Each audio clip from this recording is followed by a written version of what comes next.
Ooh. Hello, chat. Welcome back to Dementia. Stoker, why? What are you talking about? Okay, that's it. I'm out here. Goodbye, everybody. Halloween's canceled. Everyone go home. I have been waiting for a solid year Oh my god. to bust Fucking this out. zooming in on it is terrifying. Here, I'm sending you the full size. No, god damn it. Less than a minute in Clip Studio. Ladies, get them. Uh, Stake them. Do whatever Chat, you why are you not bopping Stoker yet? Look, I was already... Okay, hang on. what's Stoker's icon? Yeah, because they probably can't see it too well on I'm the stream. I'm going it is to provide a link. It's an alien with a dog face on it, if I see correctly. It's No. not No, a dog face. It's the Gougar, but edited onto a xenomorph. Here, hang on. I'm going to also share this with Twitter, but I won't give them the context. A full year to bust this out. It is appropriate that we just have the word dementia up on the screen. There you go, a better look.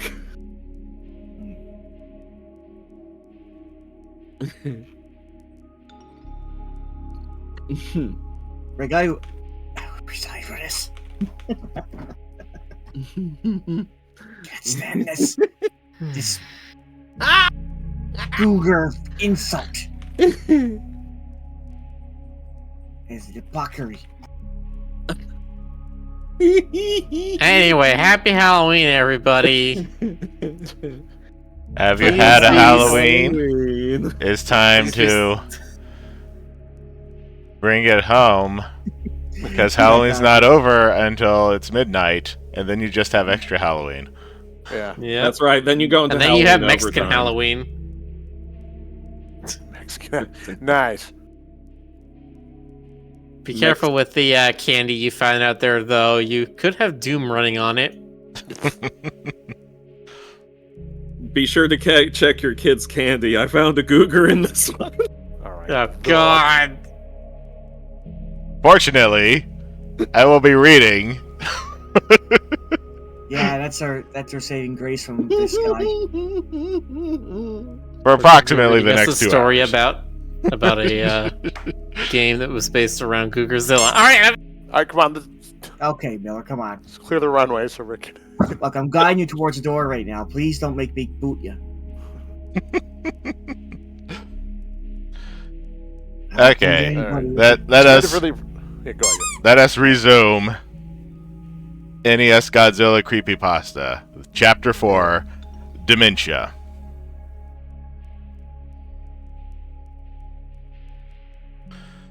When I got back to the game, I was getting very upset and confused. I thought about the way the monster looked at me.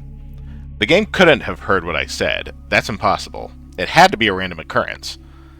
But why did it happen precisely at the moment I insulted the monster? Nothing about this game made any sense.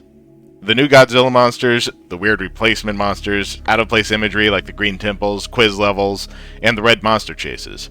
It didn't seem to add up to any kind of meaningful way. If it was a prank, it wasn't funny in any way I could understand, and they clearly put far too much effort into it. If they were trying to make a genuine sequel with new Godzilla monsters, then why did they add everything else? Maybe it was some kind of art experiment, some group project made by a bunch of really talented and crazy people and they lost the cartridge somehow. Or maybe they intended for some random person to find it. It was all just fruitless guessing. As far as I could tell, there was only one way to figure out what the deal with this game was, to play it through to the end.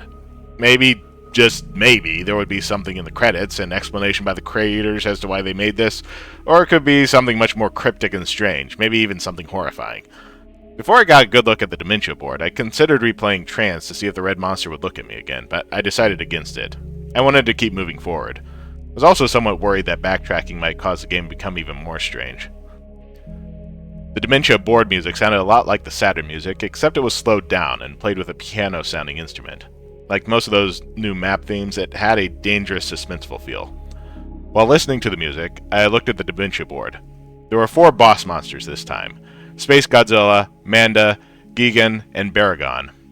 I was surprised that there were 2 new Toho monsters this time, but the best surprise was still to come.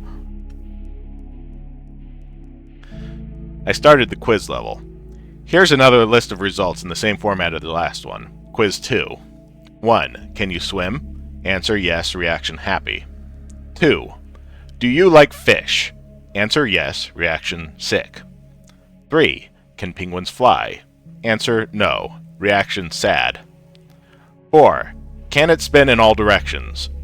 There was no clarification of what Face meant by it, so I just guessed. Answer no, reaction surprised. 5. Do you breathe oxygen? Answer yes, reaction weird face number 8. 6. Does it taste good when you bite a woman? I don't know who came up with this question, but I really hope they're getting mental help. Answer no, reaction annoyed. 7.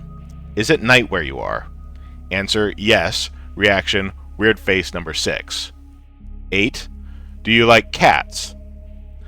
Answer yes, reaction confused. 9. Is water wet? Answer yes, reaction angry. 10.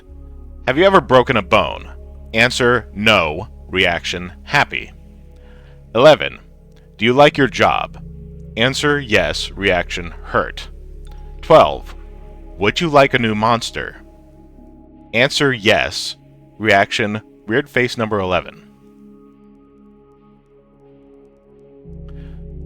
I wasn't entirely sure at the time what Face meant by new monster, but I couldn't resist answering yes just to see what would happen. The result was mind-blowing. The game took me back to the board, and I had a new playable monster in the form of Anguirus.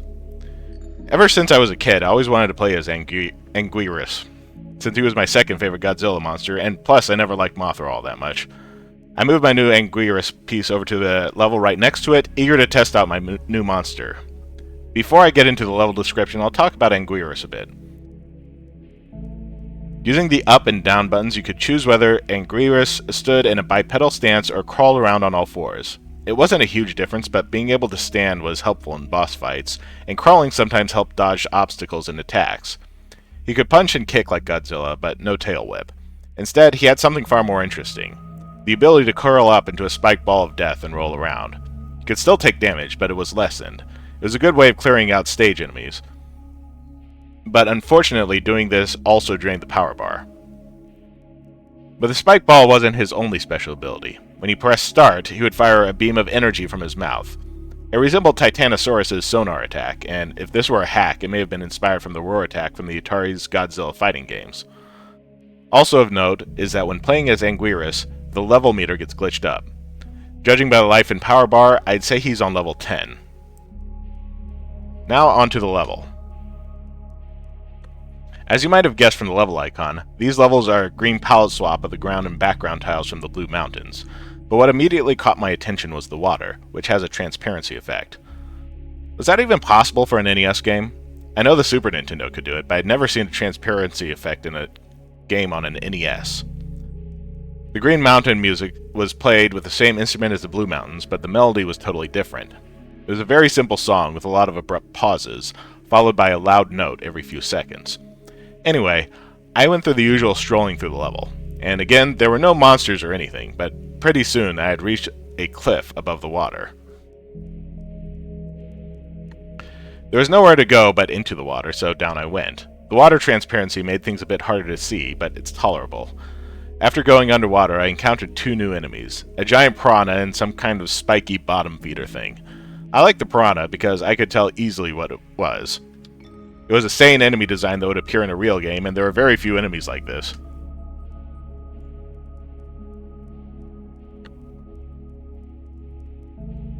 They didn't take much hits to kill, but they were quite annoying, and could considerably trim down your life if they got close enough. They also tend to travel in packs. As for the bottom feeders, they're easy to deal with. They swim along the bottom of the screen towards you, and are easily crushed with a roll attack or jumped over. In this screen cap, you can see me about to run into one about to run one of them over, and there's a pack of piranha behind it. After I beat that level, I moved Godzilla onto the blue castle icon. I started the level and got a title screen with the text, "Unforgiving Cold." The level itself looked like a castle dungeon made of blue bricks, with rows of identical white statue faces on the walls. These statue faces had a permanent look of horror on their faces. There was also some flickering gray static, which didn't really obscure my vision, but it added to the very unsettling mood of these levels. The music was a 12-second loop of a low-pitched choir vocalizing that sounded very familiar to me. Whenever I played through one of these levels, I got this sudden, horrible feeling of anxiety. I had the feeling that the farther I progressed through the level, the closer I was getting to something unspeakably evil. There weren't any enemies, but these were some of the longest levels in the game. I only played one level, but it took 7 minutes to complete. I didn't want to admit it to myself at the time, but I realized something playing the Blue Castle level. This game has the power to make the player feel certain things. I don't mean in the sense that you get irritated playing a crappy game or get unnerved by something scary in the game. What I mean is that certain events in the game can instantly make you start feeling something. I know that sounds completely insane. I don't blame you for not believing me. I wouldn't believe any of this either if I didn't play the game myself, but there is something very, very wrong with this game, and I still don't know how to explain it. So, then it was time to fight against Baragon's replacement. Although Baragon was originally the smallest monster in the game, his replacement was the largest. It was so tall, in fact, that the ground was noticeably lowered, and not Baragon's head still barely avoided collision with the bar at the top of the screen. And it was just as frighteningly bizarre as he was huge. You may be wondering how he attacks without arms. Well, he has the most powerful kick in the game, but his other fighting technique is much stranger. First, he blasts a cloudy breath of pixels down at you, which causes you to freeze. Then he walks back to the right corner of the screen and extends a huge Gatling gun from his abdomen.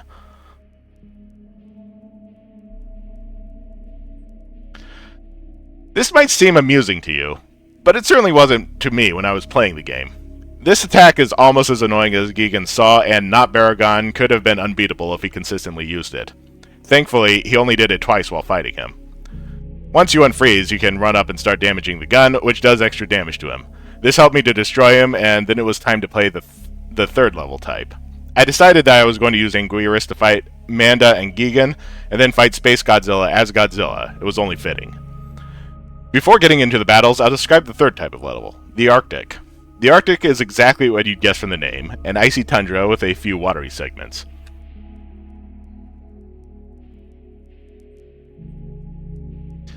The music reminded me a bit of Northern Hemispheres from Donkey Kong Country in 8-bit form. A very dangerous sounding song. It made me think about being trapped into tundra and freezing to death. There were two new enemies in this stage. The first was a creature frozen in a block of ice. They block your way and you have to use a heat beam to thaw them out of the ice. They look a bit smaller. They look a bit like a smaller version of a Godzilla, only without the eye. When freed, they do a strange crawling movement and push you backwards. It doesn't cause any damage, but it's a bit annoying.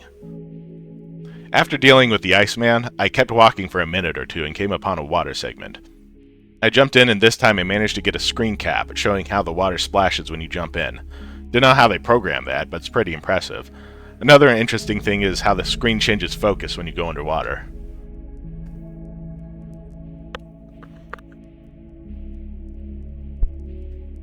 Here you can see the other new enemy, a thing I call Spike Walker. They walk towards you and explode randomly, or instantly if you attack them, sending spikes in every direction.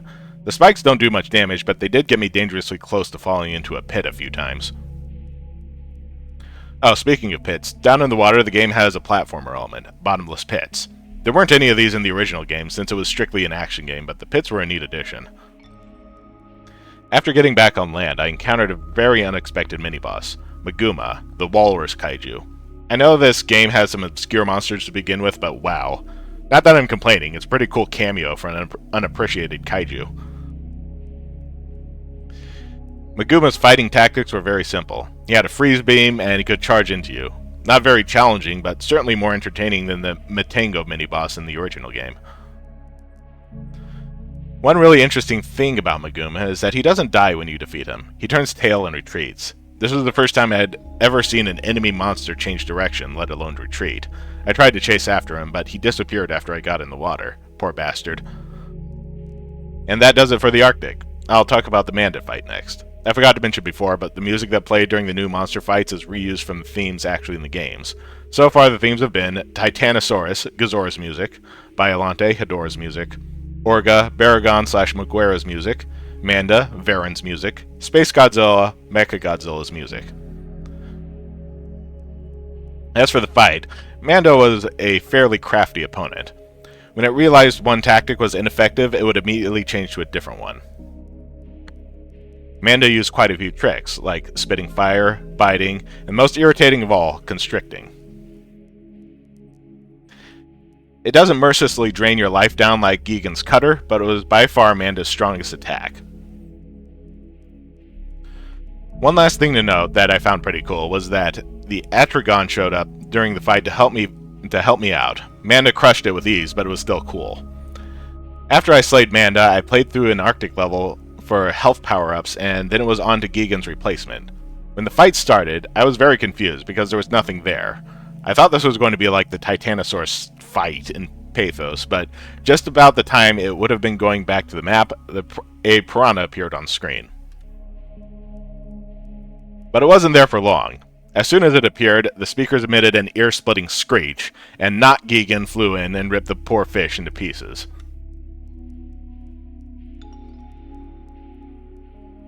Well, that's one way to get the player on their toes.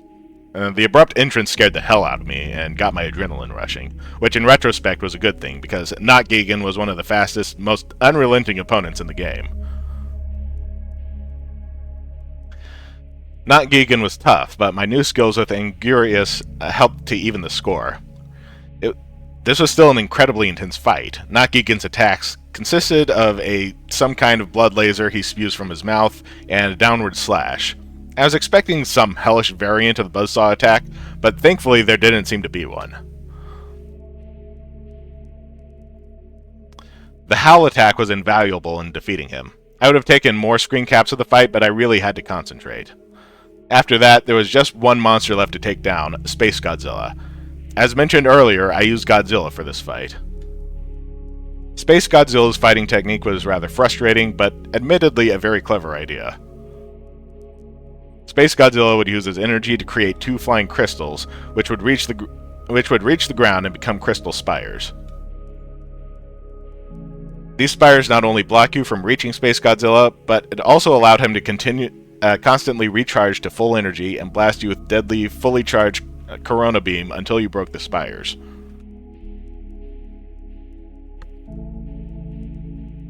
Space Godzilla would eventually drain his own spires of energy until they shattered, but if you waited for that to happen, you'd probably lose a lot of life. Heat beams actually seemed to re-energize the spires, so you had to use physical attacks. When you finally got close enough to hit Space Godzilla, he was no pushover. When I punched him, he hit me back just as hard. Space Godzilla does everything in his power to knock you back into the left corner of the screen so he can create more spires. By the time this was over, I only had about 5 life bars left, but it didn't matter because I didn't need to fight anymore. I needed to run. Here we go again. I decided right then that I really wanted to see the end of this game. As terrifying as these levels could sometimes be, I had to beat them to get through. I decided that no matter what happened, no matter what the game showed me, I was going to get to the end. I also made sure not to say a damned word while playing a chase level from here on. For this chase, I tried out Anguirus, since his roll attack allowed me to move faster than Godzilla or Mothra. The chase started off like the first two, except there was a river of blood below the ground. I was beginning to get the hang of it, and the extra speed from the roll helped me get the edge on the red monster, especially since I didn't have to worry about a power limit and could keep rolling endlessly. Like the previous levels with water, the ground inevitably reached a stop. So I roll off into the blood. To my surprise, the Hellbeast didn't follow after me, it just stopped at the edge of the ground and grimaced. Guess it can't swim, I thought to myself. So I went under blood and continued moving. There wasn't anything around, but I knew something was up. The chase wasn't going to end that easily, could it? Surely something else had to show up. And sure enough, I heard the bellowing roar, sounding slightly different. And the monster was following me in a new aquatic body. I had no idea it was a shapeshifter. After it reappeared, the chase started to get into the difficulty I had expected. Being submerged slowed me down, putting me and the beast at about the same speed. The only thing that would keep me alive was fast thinking and reflexes.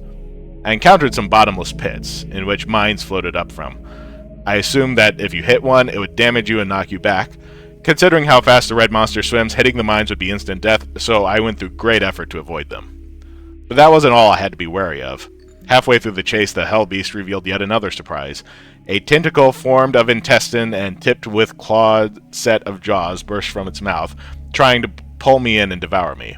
I only barely avoided the tentacle in the mines, but I could tell the beast was getting desperate because the chase was nearly over. And about a minute later, I had spotted a bit of ground that served as the exit. I leaped with all the might I could muster without breaking my controller.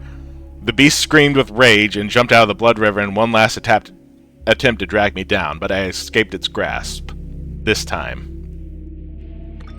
I fell back on my bed and took a deep breath, satisfied with yet another successful escape. Now I was headed to the fifth world, Entropy.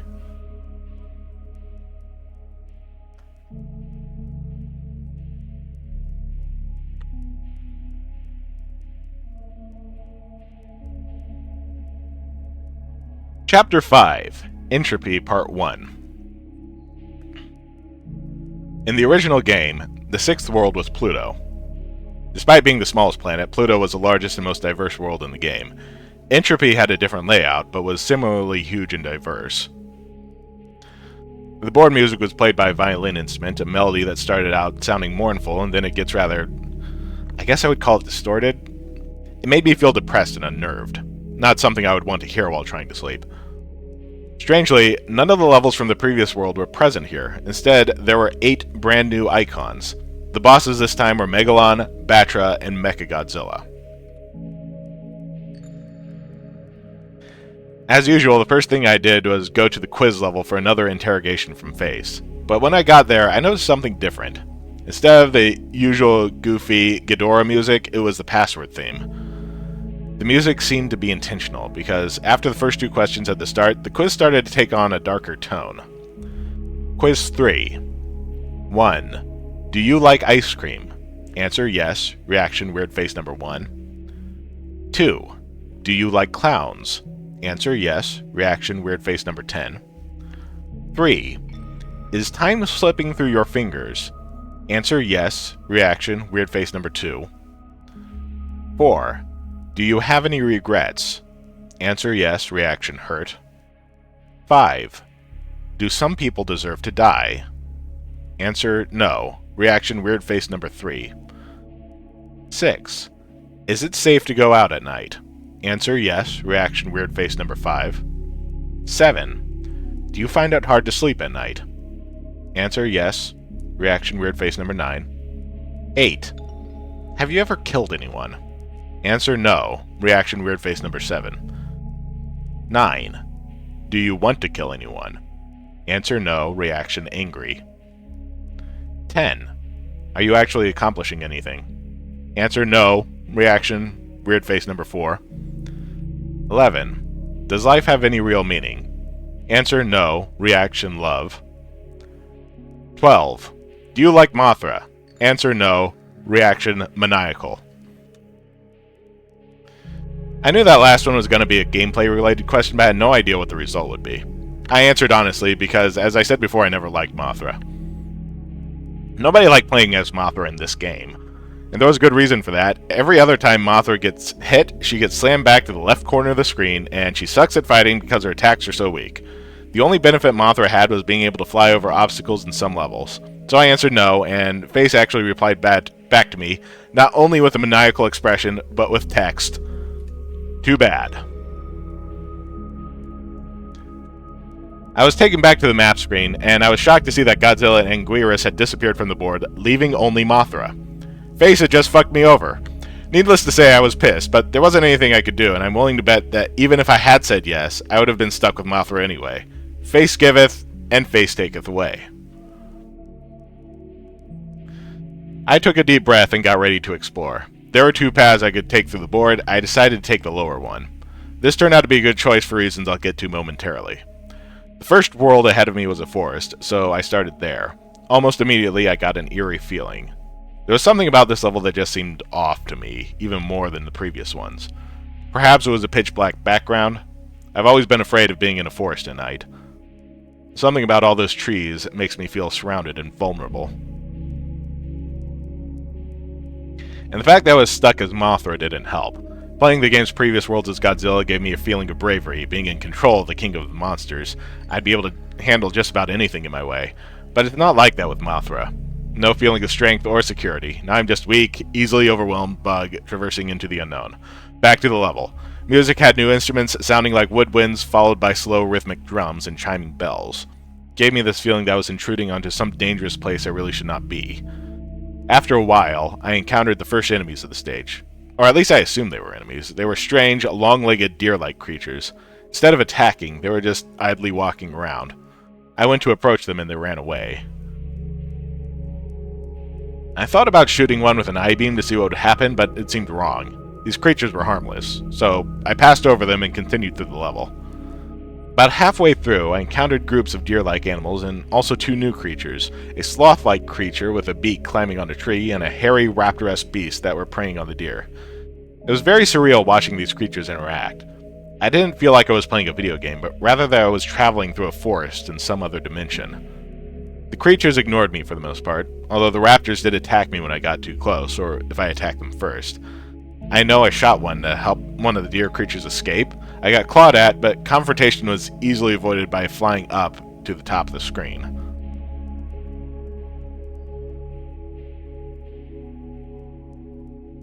After that, I had to choose whether I wanted to play the levels with the hourglass or the TV screen. I picked the latter. What I got was not at all what I expected. When I pressed the button to start a level on the TV screen like I normally would, this screen with an animation popped up. There was also music in the background, which was the goofy Ghidorah music that used to be playing the quiz levels.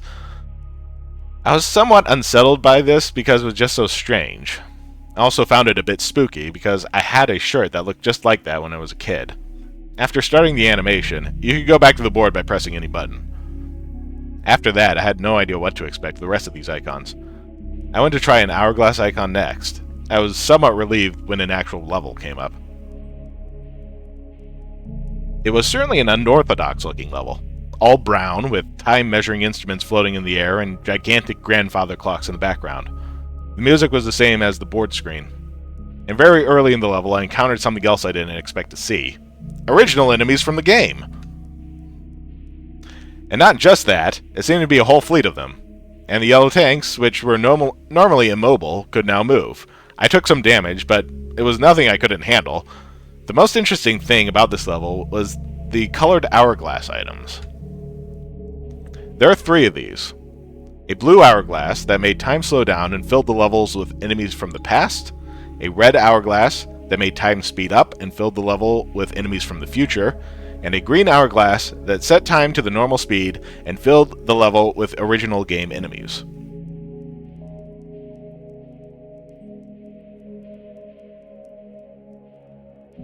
I encountered the blue hourglass first.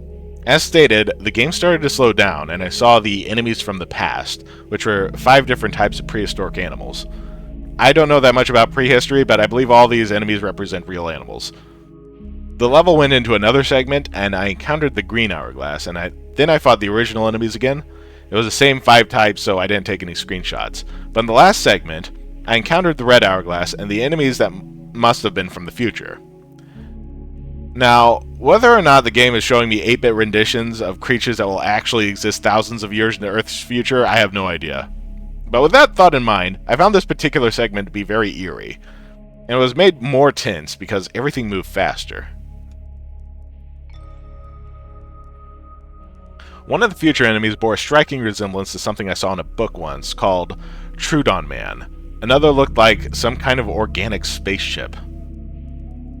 There was only one type of the 5th type of future creature, and when it appeared, all the others ran for their lives, leaving me alone to battle it. It could fly, but its sprite didn't actually move, and its single attack was firing a lightning bolt from its face. Even so, it was surprisingly powerful, and I suppose it could be considered a mini-boss. After defeating it, I left a health power-up that restored the health and energy I'd lost fighting it, which was convenient. It seemed I would need all the help I could get to beat this world with Mothra alone. After that previous stage I called Time Warp, the next stage appeared to be a toxic waste dump. As you can see, the place looked grungy and inhospitable. The music was a short looping of an ambient synthesizer song. Listening to it made me feel like I'd sniffed some toxic fumes myself, and it was messing with my head the whole time. I even felt like I was choking while playing this level. The enemies all seem to be mutated to some degree. In the above screenshot, you can see green mummies with bird skulls that jump out of the waste to spit projectiles. There's also a brownish cow skeleton monster with spider legs. Halfway through the level, I even saw one of the deer from the forest. It was alone, and when I saw it, it was drinking toxic waste out of a barrel with an anteater-like tongue. I was moving over to try and make it stop, but then this flock of skullbirds came out of nowhere and started attacking. The deer was scared by this and ended up running off the ground into the toxic waste. I feel bad for it.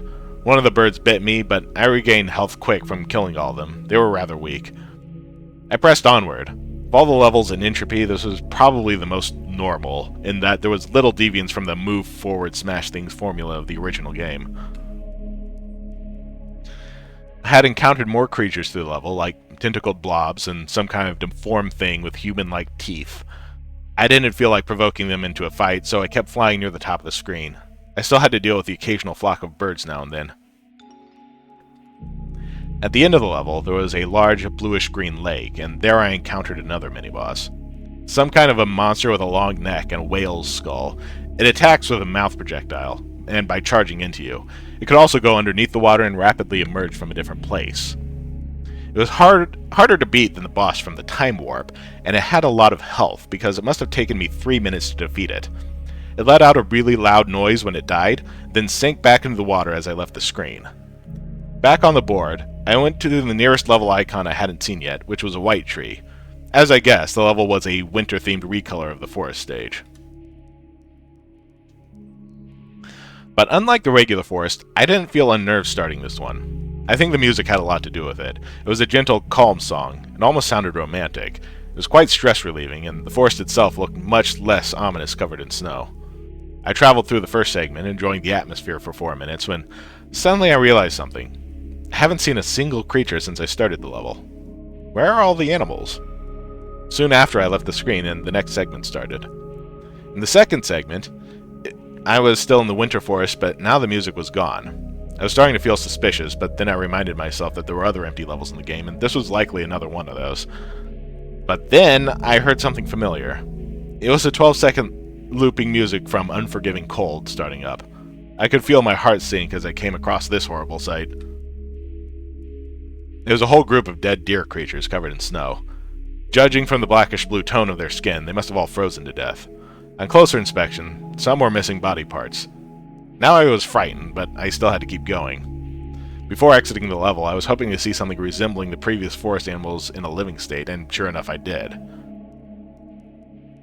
It was a creature much like the beaked sloth, except this thing had white fur and was more of a beaked gorilla.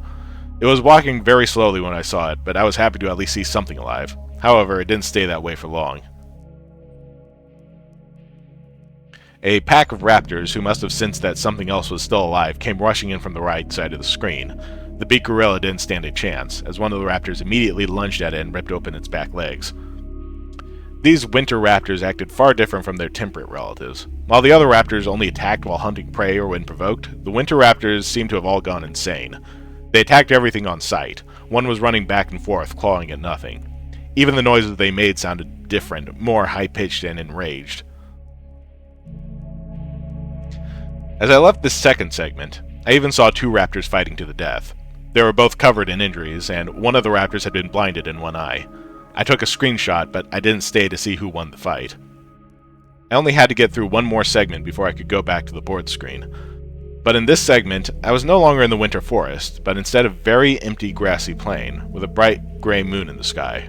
The pleasant music of Winter Forest Part 1 had returned. And immediately, I started to feel dread. This is going to sound crazy, but it's the absolute truth. The game made this level from one of my memories. After a long stretch of nothing, I reached a lake, and then the moon moved down from the sky and began to hatch like an egg. When it did, a curled up humanoid figure fell into the lake as the moon halves quickly disintegrated.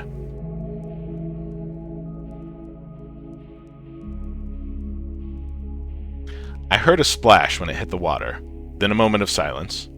Then the screen began to shake, and a new creature emerged from the water.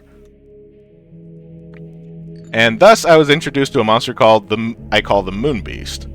This was the only screenshot I took, as I was focusing all my concentration on winning the fight, and it was the most difficult fight yet. Stronger than any of the previous bosses, this creature would have been hard to take down with Godzilla, and with Mothra it seemed nearly impossible. I suppose I would consider myself fortunate that the beast lacked any attacks like Gigan's Saw, because if it had, I would have never won this. I barely had 3 bars of health when I finally killed this abomination. But what happened afterwards is hardly what I could call a reward.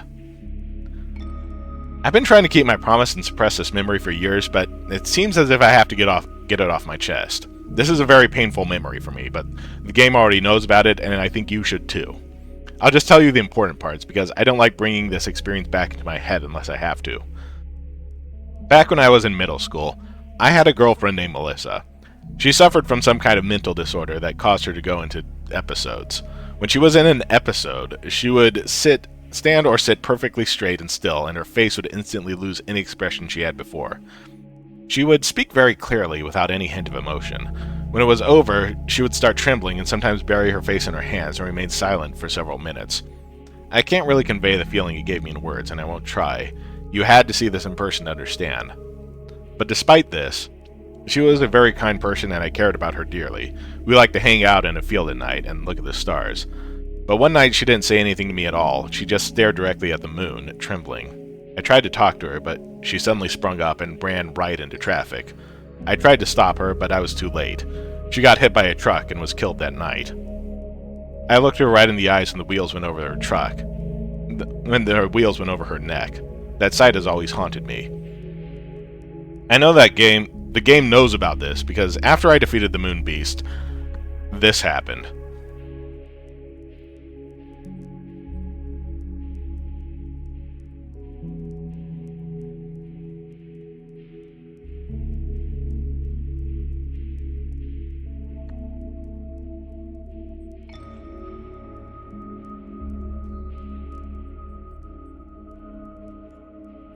Chapter 5, Entropy, Part 2.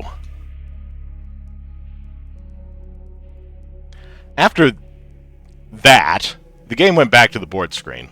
It was all I could do to not burst out screaming, and my hands were shaking so bad I could barely hold the controller. I knew the game was going to test me if I kept playing, but I had no idea it would go so far, or that it was even capable of doing what it just did. I could feel my brain going haywire as I asked myself, did the game just read my mind? That didn't seem possible, but what other explanation was there? It was then that I could no longer deny what now seemed obvious. The game is alive. And not only that, it also can establish some kind of mental connection with the player. And yet, I couldn't convince myself to stop playing. I don't know if it was the game messing with my mind or just my stubborn curiosity, but even with the previous revelation, I really wanted to see this through to the end. Even more than I did before I beat Dementia.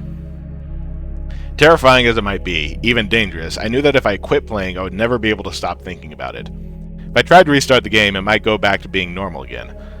How many people ever get to witness something like this firsthand, let alone be able to take screenshots of the whole thing? Fucked up as it was, this was the experience of a lifetime. But even so, I couldn't take any chances with my health.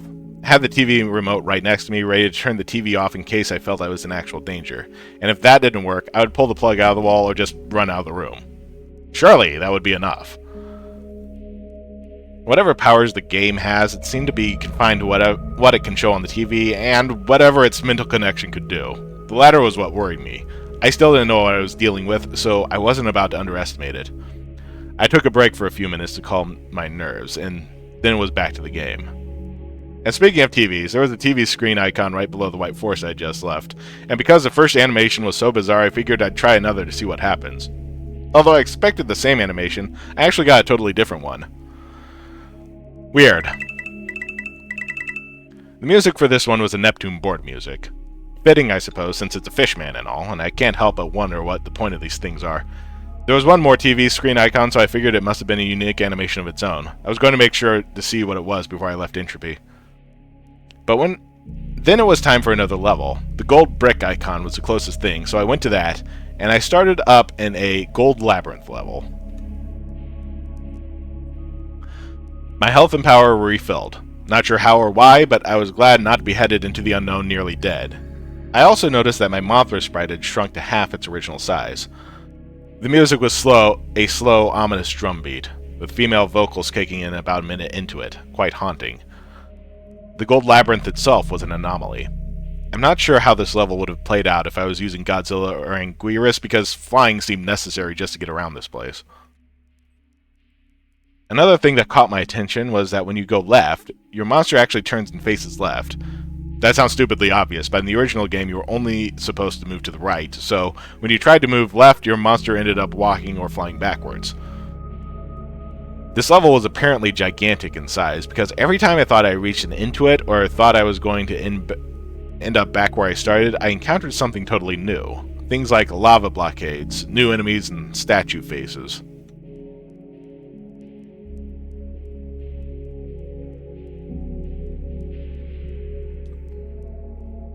And I found one statue face at a dead end with a wide open stare. The night Melissa died, she had an expression on her face that looked exactly like this the whole time. Even when she got hit by the truck, she still had that same expression. I can't help but feel like something really is staring at me from behind the screen when I look at this. I really didn't want to be reminded of that night anymore, so I left the statue almost as soon as I found it. I needed to find the exit anyway, which proved to be no simple task. It felt like this level stretched on forever in all directions. I must have wandered around the level for at least 15 minutes before I finally saw something. It was a creature that wasn't gold. Seemingly the only one of its kind in the level, lacking any kind of hover ability like the other creatures. It just walked back and forth on the platform. But it wasn't long after I found it that a flying machine swooped down and grabbed it, and then flew off with it. The machine apparently had not seen me, so I decided to follow it to see where it was taking the creature.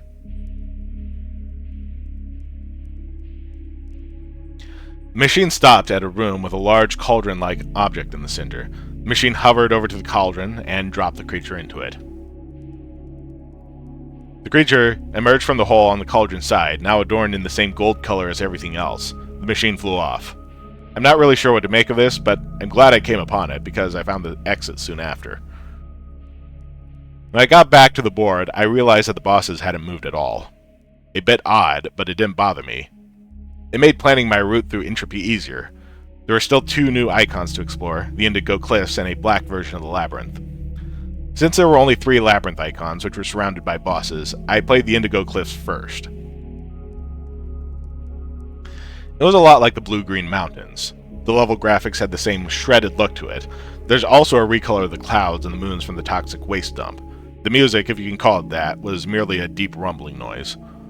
One of the first things I encountered were these multicolored creatures with big heads emerging from a small cave in the ground. They all made a synchronized shaking sound, and they walked to the right in a group after emerging from the cave, ignoring me. Having no other way to go, I followed them on their route. More and more emerged from the cave until the group had about 100 creatures. Eventually, the pathway ended in a cliff. I was shocked to see that upon reaching the cliff, all the creatures began jumping off into the abyss. I've seen enemies walk off cliffs before, but I've never seen NPCs commit mass suicide like this. Very unsettling way to start off a level. I continued on, falling over various strange animals like the ones shown here.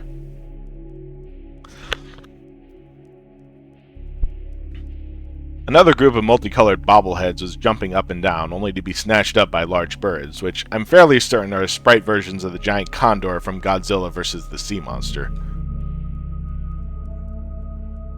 I defeated some of the condors in battle, but it bothered me that these bobbleheads seemed to be so eager to die. If the game itself is alive, perhaps the creatures in these levels are also alive, and some have very unhappy lives, if this behavior is any indication. But what provokes them to do this? In the back of my mind, I almost suspect that the glowing moon in the sky is the reason. At the end of the level, I saw yet another group of the bobbleheads, marching up to a large monster and being devoured. This is starting to disgust me, so acting on impulse, I fired off eye beams at both the monster and the bobbleheads. I destroyed the cave. The monster became angry and ran through the remaining bobbleheads to fight me. Although it lacked any ranged attacks, it was relentless. But it was no match for me. I was in the home stretch now, up to the bosses.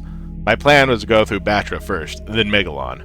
After that, I would watch the last TV screen, play the Black Labyrinth before fighting Godzilla, and lastly going through the chase with the Hell Beast.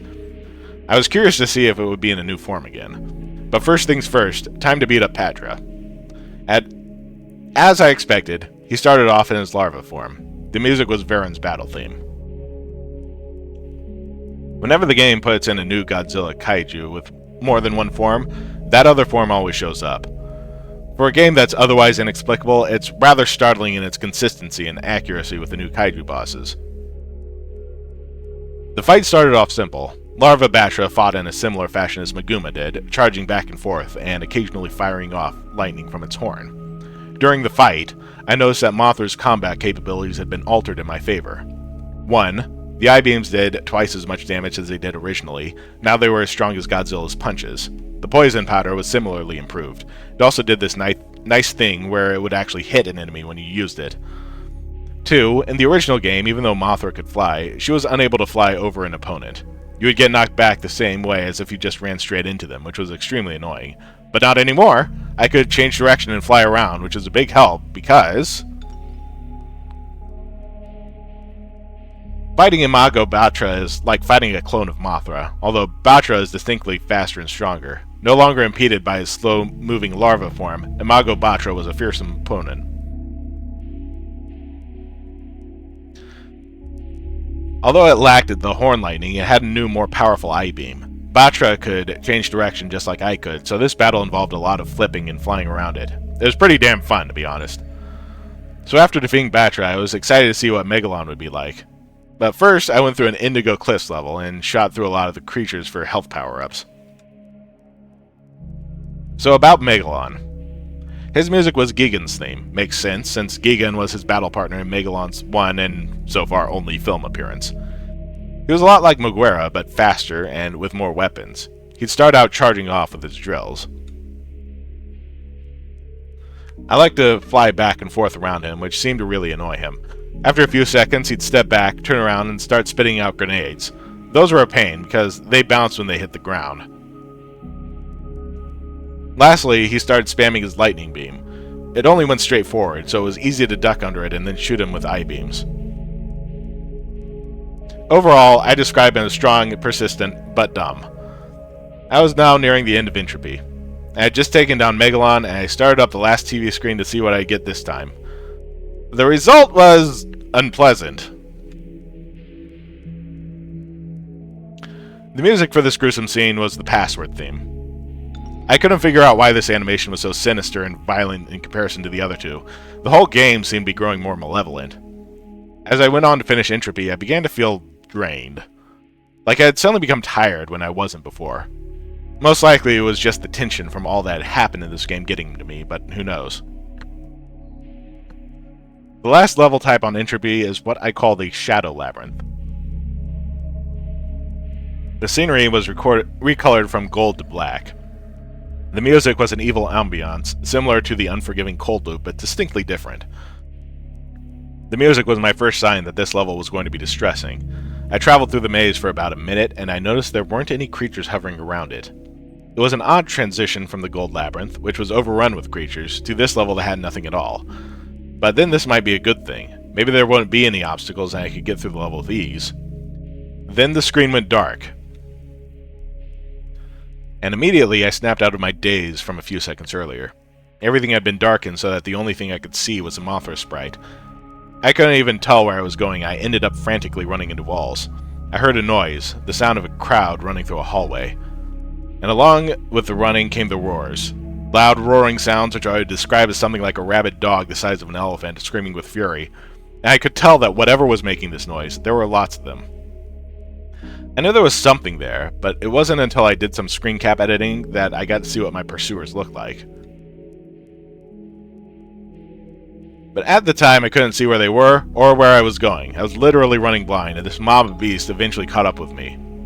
All I could think was, no! As I saw my life bar rapidly declining. The monsters had taken me down to half my total health when I was saved. The light came back on and the attackers had disappeared. And so the challenge of this level was revealed. Find the exit before the lights go out and a pack of monsters maul you to death. I was in a panic now, moving as fast as I could go while trying every path I could find for a way out.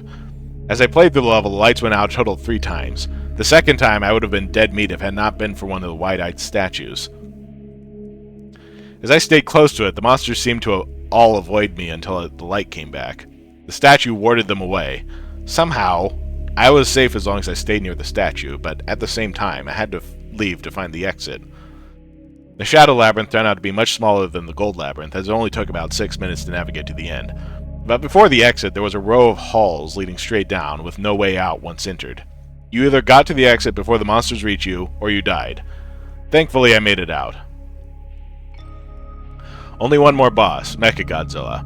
I started the battle and got something unexpected. Not only did my life shoot back up to 100% again, it seems to do that randomly, but instead of a replacement boss, I was fighting Godzilla. But any Godzilla fan worth their salt can figure this out. Mechagodzilla started off fighting like a clone of Godzilla, but his disguise burned away after only 3 life bars. Usually transformation only occurred at the halfway point. At this point, it was like fighting Mechagodzilla in the normal game. Felt kinda nice to fight one of the original game enemies for a change, although he wasn't exactly like normal. He also had a rainbow beam and finger missiles.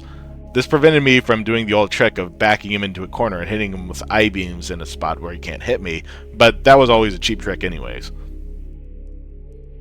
But after getting him down to half health, something weird started to happen. His sprite started to glitch, in much the same way Godzilla had way back in the first world. After a few seconds, the glitches began to form a new shape. And thus, the game had created not Mechagodzilla, and I discovered that this visual glitch was somehow related to the game recreating things. The human face on this one gives it a very uncanny look. It was one of the stronger replacement monsters, and it had the most firepower. Pictured here is its mouth beam, which I got caught in the middle of. Even though it was a bit stronger, it was also slower than its original counterpart and couldn't jump as much. I won the fight by constantly staying out of its line of fire, bombarding the machine with poison powder as I flew over it. One last thing to do. The Hell Beast chased. Oh boy. Might as well just get this over with, I thought. The Entropy End chase ended up being exactly what I was afraid it would be. A labyrinth level. All the other chases, although difficult, were extremely straightforward. You just had to run to the right and not get touched. But this took all the simplicity out of it. There was no telling how big this labyrinth would be or where the exit was. And now not only did I have to constantly backtrack to find my way out, I also had to avoid getting one hit killed by the red monster. For those 30 seconds it didn't show up, but I knew it would, and as I started picking up the pace, I heard a loud flapping noise. And there it was, in a flying form. It flew with bat-like wings, and was fast and relentless as ever. For reasons already stated, this was probably the most nerve-wracking of all the end chases, and as such I had to keep my focus on the game and not taking screen caps. However, I did take one of the red monster doing something I found very interesting. I'd managed to lose it by going through a different path than it apparently expected, and it was blocked from attacking me by one of the organic walls of the red labyrinth. Or so I thought. It tried clawing through the wall for a second before opening up its mouth and tearing the wall apart with the intestine jaws. But those brief milliseconds that the monster was held back might have been the key to me finding the exit. The path to the exit was long and complex, but from what I remember I went up, then back towards the left. I'm not sure why I chose that particular way, just a lucky hunch I suppose. I was sweating profusely, but my luck had saved me yet again. I hoped that it wouldn't run out before I finished the game. There were only 2 more worlds left to go. Next was a penultimate world called Exodus.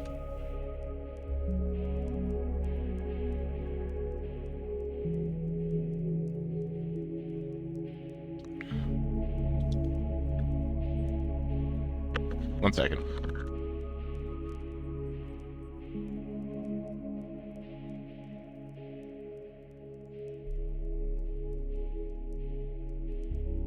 His scans will be. Oh no! Well, no, what does the game want? The game is like reading his mind. Oh no! It knows about his girlfriend. It wants to eat us. Does it? Just have to find out. In Chapter 6, Exodus. In the brief instant before the transition between Entropy and Exodus, I was hoping that I would get Godzilla and Anguirus back. As the board appeared, I saw that my wish was half granted. I had Godzilla back, but no Anguirus. I would have preferred both, but despite Anguirus' neat abilities, I would have chosen Godzilla if I had to pick between the two. Exodus had two different colored temples, white and pink. A pyramid, what looked like some modern buildings, and two other icons I couldn't figure out at the time. The new bosses were Kumonga, Gorosaurus, and Nakadora, with whom I was dreading to see, let alone fight. With Godzilla back, I was excited again and eager to explore, yet still cautious. I went to the quiz level first, just as before. This time, Face's questions were more random than ever. Quiz 4. 1. Do elephants breathe? Answer, yes, reaction weird face number 2. 2. Have you ever been molested by a family member?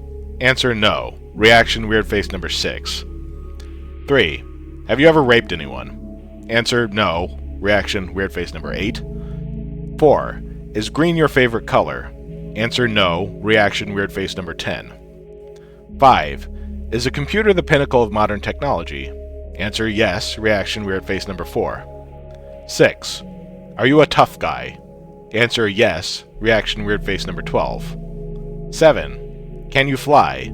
Answer, no, reaction weird face number 9. 8. Can you stand on your head? Answer, yes, reaction weird face number 7. 9. Do you hate raccoons? Answer, no, reaction confused. 10. Do you feel blame? Answer, no, reaction weird face number 11. 11. Would you like a new monster?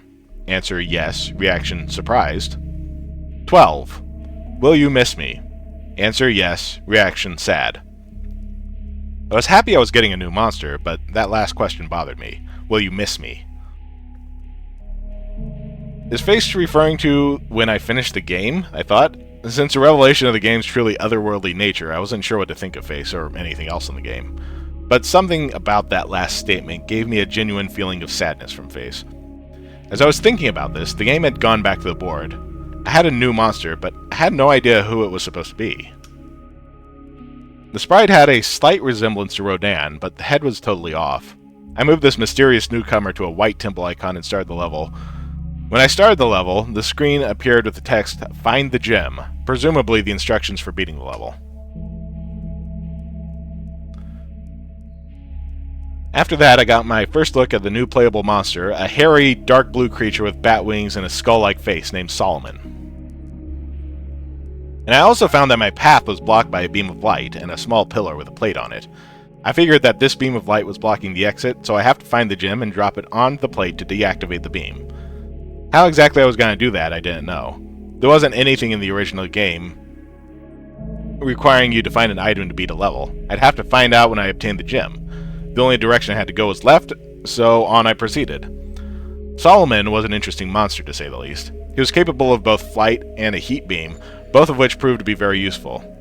He could also kick and slash with his wings, but he couldn't duck. The White Temple's music was a vocalizing choir, or a video game approximation of such.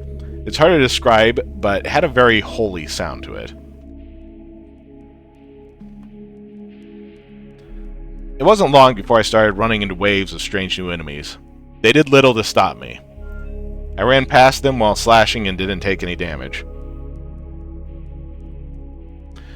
There was a pause between each wave of enemies. After you had killed about 10, there wouldn't be any for about a minute, then the next wave would appear. After 5 minutes, I noticed holes in the floor and ceiling. Guillotine-mouthed creatures were rapidly flying up and down these crevices, so I had to time my jumps carefully because I didn't know if I'd get another shot at this. Luckily, I managed to get through without a scratch. I'm just lucky, I guess.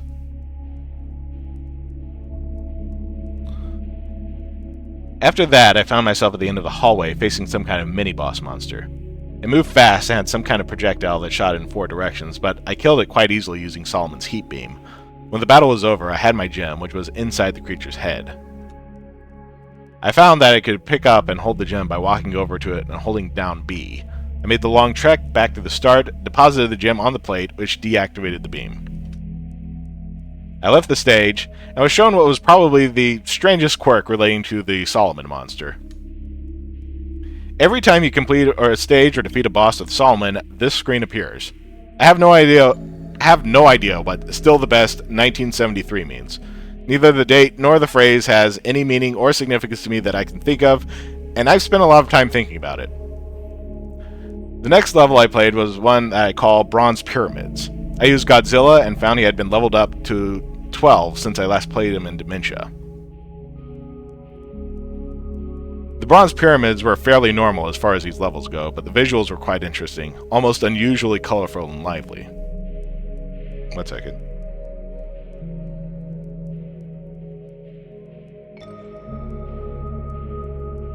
Chat. How fucking dare does Face ask the question, do you hate raccoons?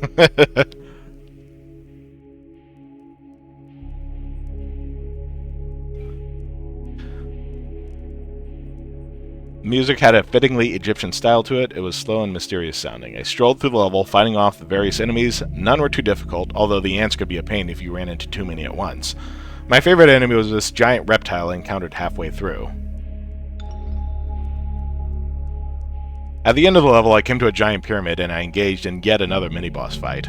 Although this one was a bit different, because I had to fight 2 of these monsters at the same time.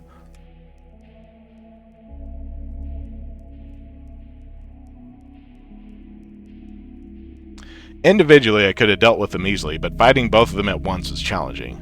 But I sped things up by tricking one of the twin beasts into barbecuing his brother by jumping when he uses its flame breath. After defeating the twin monsters, I noticed something strange after returning to the board. I was now able to move my monster piece anywhere on the board without limits. Normally, Godzilla could only move 3 spaces each turn, and Mothra could move 5. I wanted to try out Solomon some more, so I moved his piece over to one of the brown pillar-looking icons with colored dots and started the level. When I got to the level, I then realized what the level icon represented: totem poles. I was greeted by 2 of them right at the beginning. The music had a Native American sound to it. It seemed to be using the same instruments as the Entropy Forest. It was noticeably different, but just as foreboding.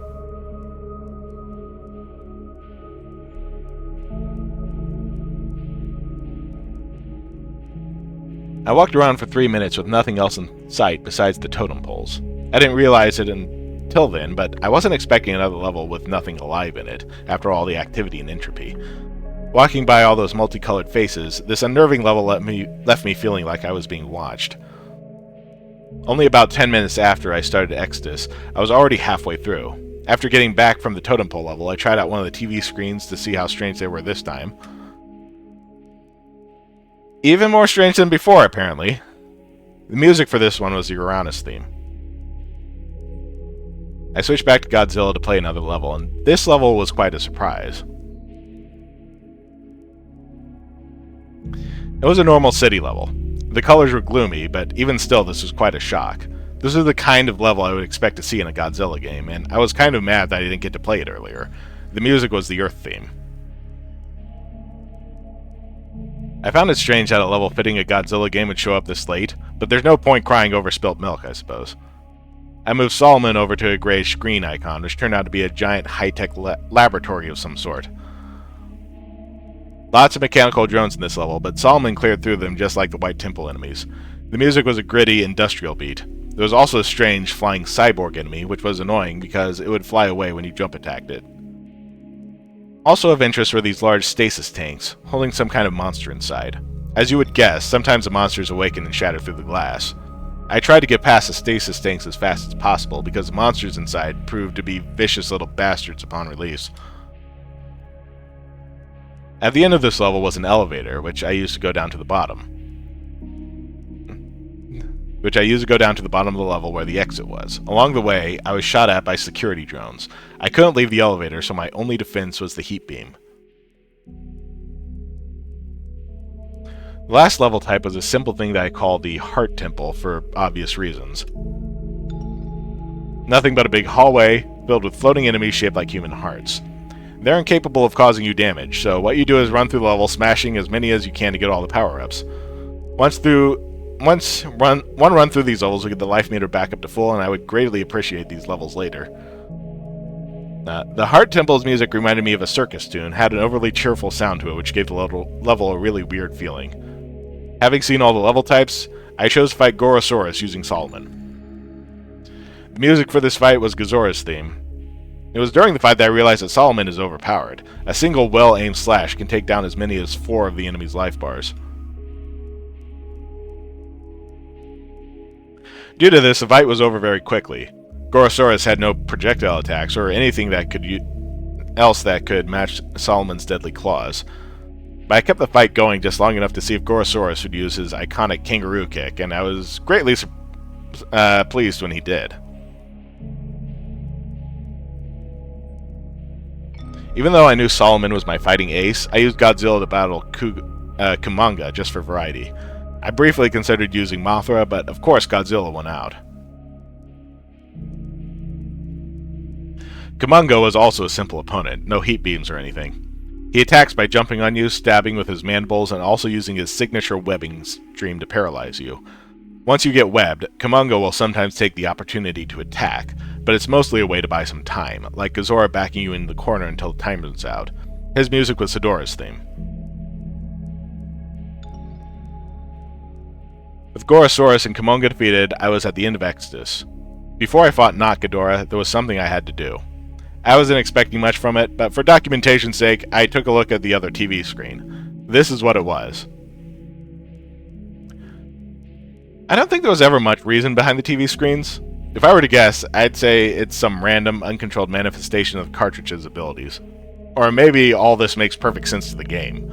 Who knows? Anyway, Mr. Fawcett's theme was the Saturn music. It was time for the opponent I had been dreading, not Ghidorah.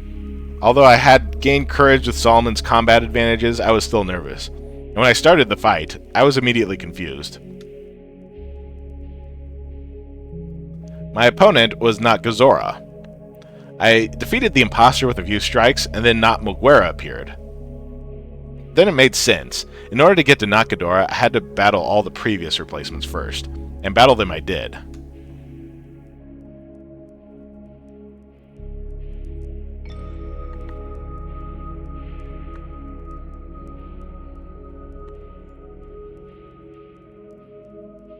I tore my way through them until I finally made it to not Ghidorah, who was a Dorat.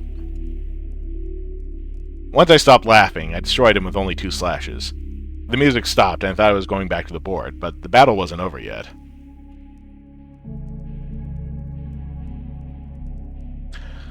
The real fight was against the Chimera, a monstrous hybrid of all the replacement beasts. This was by far the most difficult boss yet every attack of his would cut down whole life bars per use, while attacks against him were greatly weakened. Solomon's Slash, for example, was now lucky to take away 1/2 a life bar. During this battle, I gained great appreciation for 2 things: the boss fight time limit and the Heart Temple. Had it not been for those things, I might never have beaten this boss. To take down this behemoth, I came up with a strategy. I would switch between Godzilla and Solomon, as one began to get dangerously low on health. I'd take him through the Heart Temple while fighting Chimera with the other. I should count my blessings that Chimera couldn't regain lost health. A very interesting thing about Chimera was that the color sections on his body corresponded to his different body parts, so each body part effectively had its own life meter. The head was invincible as long as the other parts were present, and would always be the last part to be destroyed. In addition to being difficult, it was also the longest fight so far. I tried to remember how many times I got taken out of the fight by the timer, but I lost count around 13. Eventually, I had destroyed all components but the head, which now flew around on its own at an incredible speed. Chimera fought well, but I was extremely determined, and once he was reduced to a head, he no longer had the power to defeat Solomon, and I heat beamed him into oblivion. And then Chimera was no more. I was exhausted after that drawn-out fight, and worried that it might affect my performance at the in-world chase level. The headquarters icon was replaced, but not by the Hellbeast's face. Instead, it was a crucifix. I was completely stunned. I wasn't expecting to see I wasn't excited about seeing the Hellbeast icon again, but if there was only one good thing about those levels, it's that they were predictable. I had a basic idea of what to expect. But now here I was at the end, and the icon was completely different. What did it mean? And why a crucifix? It made me very uneasy.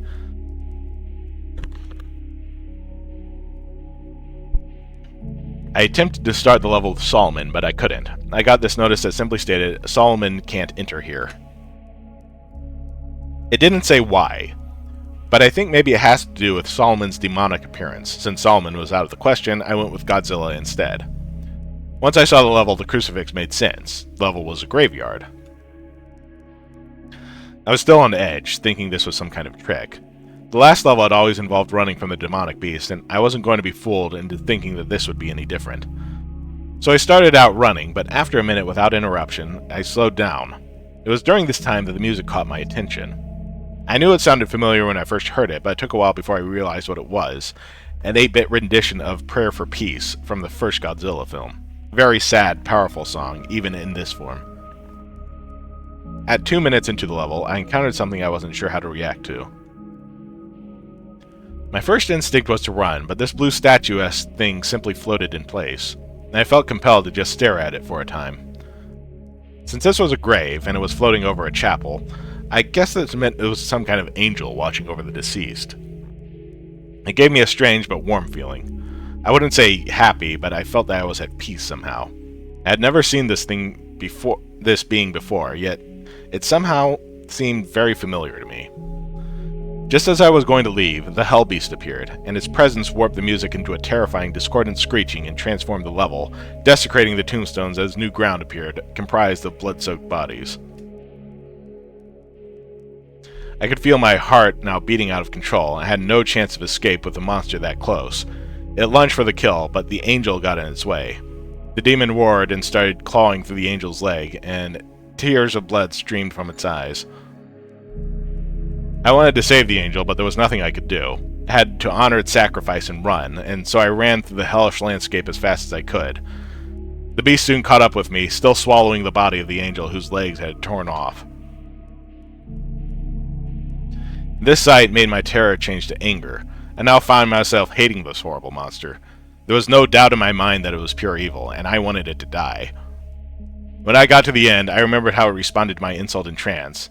I spoke to it and said, "You're going to pay." This was its response.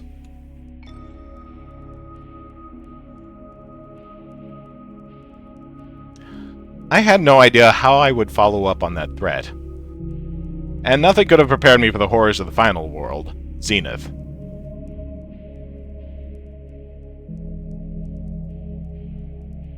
Once again, I will be back because I need water.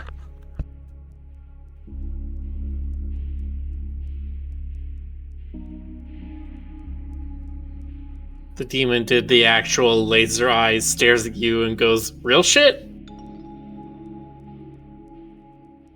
Oh, you want to eat us? How y'all doing in the chat tonight? Also, dedication to all these sprite animations. Wow. Hey chat, how we all doing on this Halloween evening? Thank you all earlier for that the train thing. Real great job.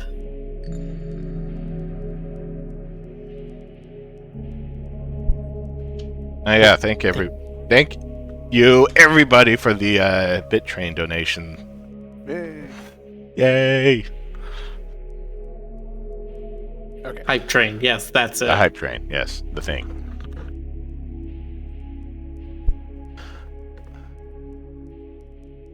I should have gotten a Powerade or something. Okay. Chapter 7, Zenith. And here we are at the final world. I don't like to discuss this part, and it still bothers me very much, but it's something I have to do so that I can put it behind me. People deserve to know. At this point, I was well aware of the game's unnatural nature, but Zenith was different than the other worlds. While the others were certainly strange and sometimes frightening, the world of Zenith was like a nightmare. And I didn't have to go any further than the board screen for an indication that something was wrong with Zenith. The first thing I noticed was the blood-red texture of the board and the music, which was an eerie whistling tune. I noticed that Solomon and I had Solomon and Anguirus back, and I felt better for a second.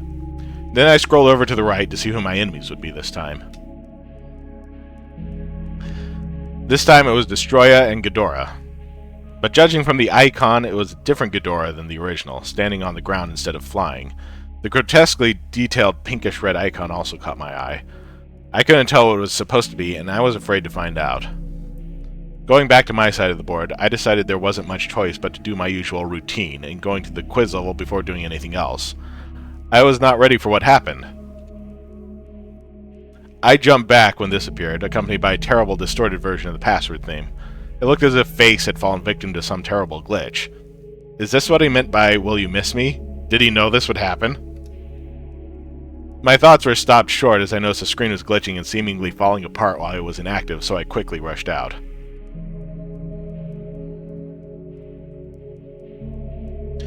And when I got back to the board, I had somehow gained a new monster.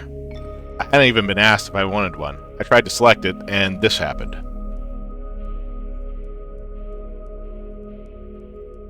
What the hell is going on? The game's behavior was scaring me, and I hadn't even started the levels yet. I couldn't understand why I was randomly given a new character and then denied use of it, but for the time being, there was little that could be done. I viewed the last TV screen. No animation, no music, dead. Every instinct I had was telling me to stop playing, to just turn the game off. And something in the game itself might have been trying to warn me as to just how horrible this last world was. But then, every stretch of the way I was compelled to give up. I couldn't do that now, on the last world. Besides, after taunting me with memories of Melissa, I felt the game owed me some answers. I noticed that the first level was a red temple, so at least I would be familiar with the graphics if nothing else. And I went in with Godzilla, the monster I was most familiar with. Godzilla had been shrunk, and the level score meters had vanished, and the Blue Temple statue's face was back. Blue Temple statue faces were back. The music was similar to the Blue Temple also. Strange, haunting vocalizations. I tried to get my spirits up by thinking, well, if this level is like the Blue Temple, then that might mean there are no enemies to deal with. How wrong I was. After a short walk, all the statue's eyes started glowing, and a pack of the beasts from the Shadow Labyrinth came charging into me. Since they were coming from the right of the screen, I had to fight my way through them. This battle greatly tested my reflexes, but thanks to my speed, I plowed through the beasts. They gave off health power-ups after dying, which helped recover the damage they had given me. However, as I continued through the hallway, the statue's eyes glowed again, summoning another wave. It seemed to be the same number of them, but I was less prepared this time, and took more damage. I had gone through 4 of these waves until I reached the end of the hall, where I heat-beamed the last of the monsters over the edge into an abyss. At first, it seemed I had reached a dead end, but after the statue's eyes stopped glowing, a brick path slowly appeared before me. I followed the path, which kept me moving towards the right until I stopped at a wall, where I was to go vertically by jumping up ledges. Along the way, I encountered new creatures, and some sort of strange shrine, which had the statue of a hell beast and some other creature I don't recognize.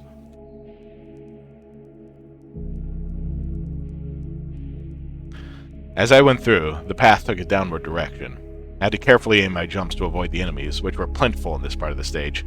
They didn't have many attacks, but they could easily shove you over the edge off a platform. At the end of this tunnel, there were a few small platforms floating above nothingness. I landed on one towards the left of the screen, and then something came down from above. It looked like the Blue Angel from the graveyard, except now it was red and had a skull face.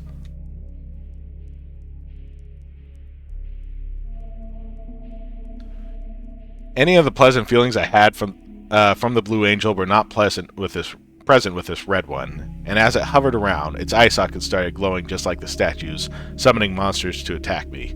Surely this was not the same benevolent being I encountered before. This must be some kind of imposter.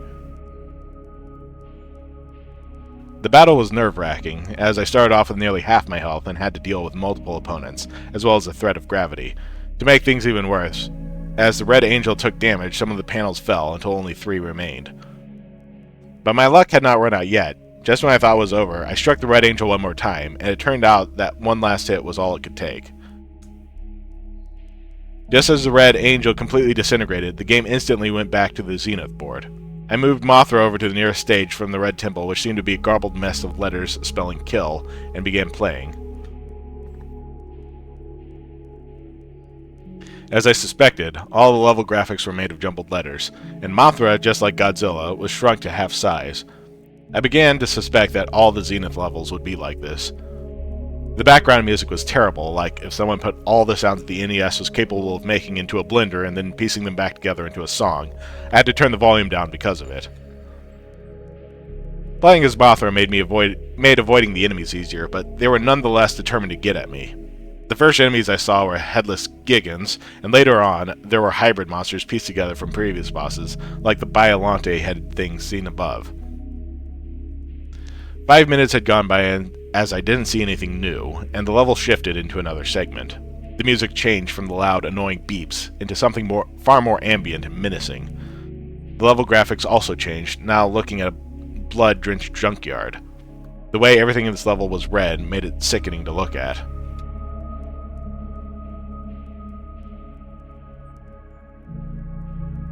The enemies multiplied in number, never ceasing to follow after me, and became harder and harder to avoid.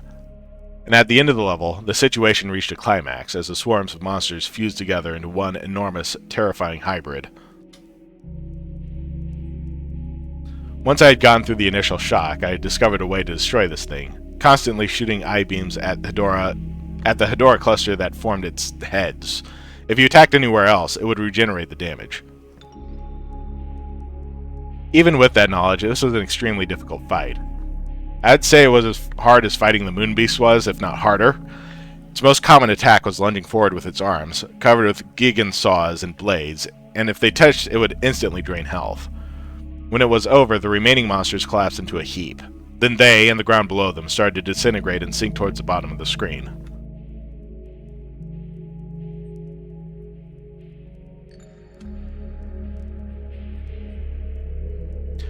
When I came back to the board, I thought to myself, so far the game has been putting the easiest levels first.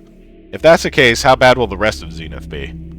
With 2 levels down and 3 to go, my monsters and I had taken our foothold in the world of nightmares that was Zenith. Deciding what action to take next was more tense and difficult than ever before. But ultimately, I had no way of knowing what the next levels would be like, or how well my monsters would be prepared for them, so my only option was to guess. I tried to interpret what the icons of the next level ahead of me were. The last level before the boss battles were obviously some type of volcanic area, with lava and open flames.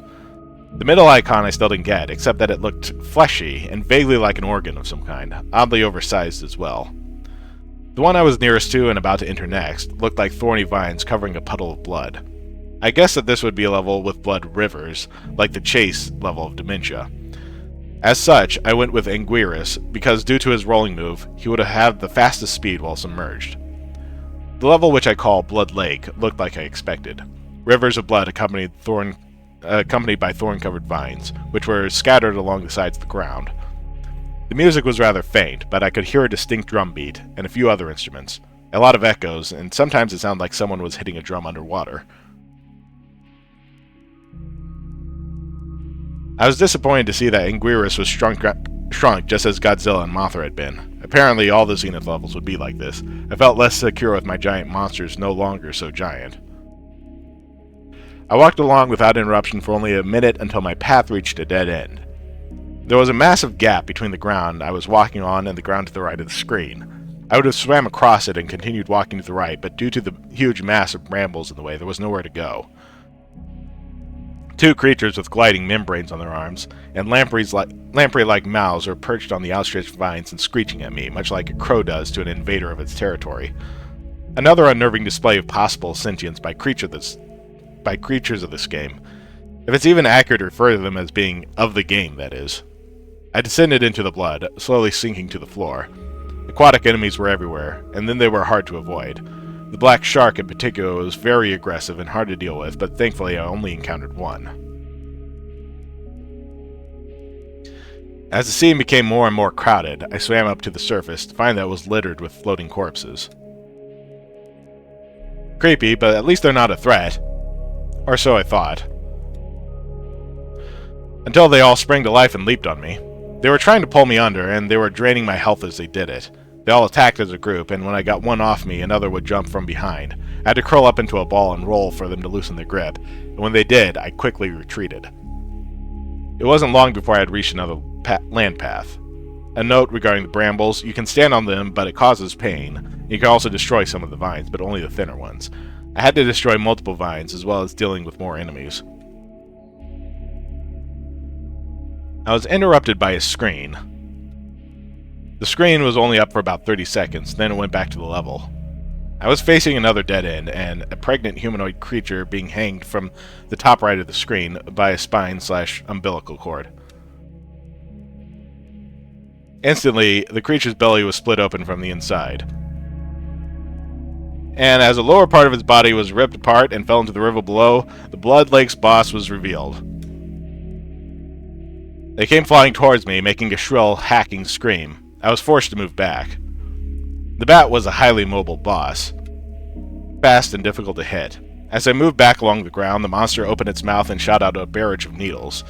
I jumped over them and managed to give it a blow to the head, and it started flying out of my reach. As the bat was flying, it shot a stream of fire from its eye sockets and started trying to hit me with the flames. I rolled along the ground, which drained my power, but put us at equal speed. This cycle repeated around 3 times until the monster was defeated. With most of my health drained, I went back to the edge of the level, and the large bramble vine blocking the exit was now gone. Now, only 2 levels left to go. Who to send this time? Godzilla, Mothra, and Anguirus had all completed 1 level, leaving Solomon. And so, also the mysterious 5th monster. I tried again to access it, but with no luck. I chose to use Godzilla again for the next level, and Solomon for the final one. The second to last level was what I refer to as the organic level, which was the most visually unpleasant of them all.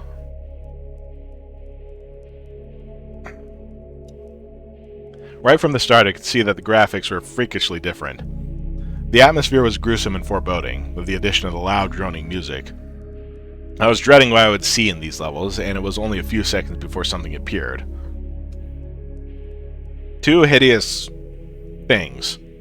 It's hard to describe most of this level. Everything had this disturbing semi-real look to it. Most of the enemies look halfway between real animals and misshapen lumps of gore with teeth.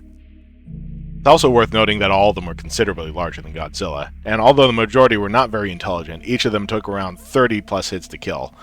Due to this, it was a better idea to run away from them than fight, but it was never clear exactly what direction to run to. While most of the level involved going to the right to get to the exit, the path of this level was primarily going down, by walking to the edge of one platform and jumping down to a lower one. There was no way to make sure you were going the right way, nor any apparent means of getting back up to the higher platforms if necessary. Also, certain enemies acted as if they were aware you had to jump down, and would stand at the edge of a lower platform waiting for you. When this happened, I'd have to walk back and wait until the monster would leave. As I went on, I came across platforms stacked above each other with little space between, looking like a maze. This meant that I couldn't jump, and it made escape from enemies difficult. Thankfully, the only enemies able to fit through these mazes were the 4-legged beasts seen at the beginning of the level. Adding to the difficulty were the long, tapeworm-esque monsters that would rise themselves up between the platforms and trap you. The only attack they responded to was a heat beam, which would cause them to shrink back down. But this was costing even more power, and I couldn't afford to do it without the heat beam for long. While trying to avoid the abominations that dwell in this level, I found out that if you stand idle in one place for too long, the ground tries to absorb your monster. I think it was about 4 minutes before the end of this level that was making me physically sick. Tension was getting to me, and having to take in all these disgusting sights made me want to puke. I did nearly pause the game and look for a bag, but I was able to hold it together. I also found a trick at the end of the level, though it was too late for it to do me any real good. If 2 different species of monster run into each other face to face, they would fight each other and leave me alone. I didn't intentionally cause this, it just happened. Finally, at the end, it was time for another boss fight. It was certainly ugly, but not quite as horrific as I feared it would be. But more important than dealing with its appearance was defeating it. Since I had less than half my health bar to start with, there was no room for errors. It was attached to the floor when I first saw it, but after 10 hits, it detached from the floor and began floating. It moved fast, and unlike the Blood Lakes boss, he wasn't impeded by any sort of gravity. It was even able to fly through the ground without any collision effect. It used this to its advantage, and would float beneath the ground and spring up randomly to bite at you, but it stopped doing this after a few well-aimed kicks to the face. The pink areas on its upper jaw was a weak point. Too many hits there would cause it to spasm uncontrollably. The new strategy was to rapidly float up and down while moving back and forth across the stage, trying to constantly keep its jaws aimed towards me. Health was getting critical at this point, and I spammed the heat beam, from which it had no defense. In the last stretch of the battle, the monster had lost its mind, rapidly rushing back and forth and gnashing its jaws. I had to duck under it, and then strike it when its back was turned. 20 more hits, and it was destroyed. One last level to go. And then it was down to the last level. I didn't hesitate. I selected Solomon and entered. Perhaps a little too fast. This last level was definitely the peak of disconnect between what the NES was graphically capable of and what the game could create. The music also caught my attention. It was one of the only songs that appeared more than once, the horrible screeching from when the Hell Beast appeared in the graveyard. And as soon as I started, there was already an enemy prepared to attack, a centaur wielding a whip, and it wasn't alone. When I started fighting, several more centaurs appeared, coming from both sides of the screen at the same time. It was too much to handle. Solomon's flight saved me from taking too much damage at the start of the level. The centaurs followed after, but seemed to be unable to jump. After escaping the centaurs, I noticed gaps in the ground. While trying to avoid the jumping sword-mouthed enemies in mid-flight, I got close to the surface of the lava and a creature emerged and tried to grab me. It didn't succeed, but I was startled. Careful maneuvering would be needed to avoid instant death here. As new enemies appeared, the level soon became very difficult. A lot of the trouble came from stocky red demons that stood on top of tall, narrow mountains and spewed fire. I got by them by waiting till their back was turned and hitting them with a flying kick, which made them fall into the lava. It was at this time I noticed that I wasn't gaining any health from killing enemies. Not all the ground was stable. At one point, the ground was reduced to small chunks that slowly drifted towards the right. Some of them would sink into the lava upon landing on them, and there was no way to tell which ones would sink and which would not. Being so close to the lava added the threat of the lava creatures, and this was very frustrating. I was also feeling very hot, which made concentrating hard. If you've ever had a heat rash, it felt similar to that. I had periodically stopped for water because of it. This was almost certainly due to the game and not my imagination, but I kept pushing the thought out of my head. I didn't want to think about it. At the end of the stage, I encountered the boss rising from the lava, its arrival noted with an ungodly howling roar. When it walked onto the land, I saw how gigantic it was. It was several times the size of Solomon. I was about to fly up and attack it when it opened its mouth and let out a huge blast of fire. I had to fly to dodge the flames, and then get close enough to the boss to fire a heat beam at its face, causing it to stumble backwards. If it didn't stumble backwards, it would have kept moving left until it forced Solomon into the lava, as there was no more ground within reach. The beast had to wait between uses of its fire breath, as it seemed to cost a great deal of energy. I used this time to attack it, but fire wasn't its only weapon. I had to be wary of the monster swatting at me with its clawed hands. As its health decreased, it moved faster, and the battle felt like a tug-of-war between the two monsters over this bridge of land. After about 40 hits, it was defeated, tumbling backwards into the lava from whence it came, and then the final stage had been completed. At last it was down to 2 bosses and a final encounter with a Hell Beast. For some reason, I thought Ghidorah would be easier to beat, so I confronted him first. The classic Ghidorah battle music from the original started up as I was faced with against the new King Ghidorah.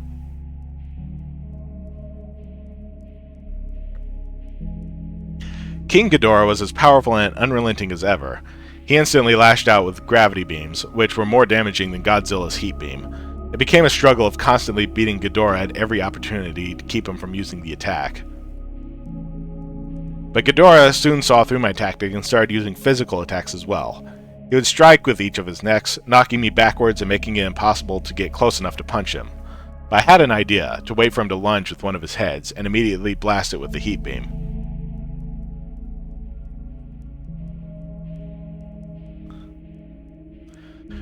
It worked, and to my surprise, a heat beam actually obliterated Ghidorah's metal head. It was only a few seconds before I realized that what this would lead to, and sure enough.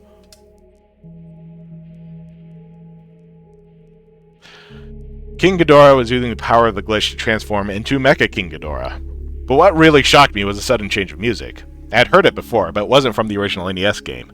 It was from the game Super Godzilla during the Mecha King Ghidorah fight. Mecha King Ghidorah's first attack was its most deadly, the Machine Hand. Very similar to Gigan's Saw, it immobilizes the monster and rapidly drains the health bar. Fortunately, before Ghidorah could do a lot of damage, the timer ran out.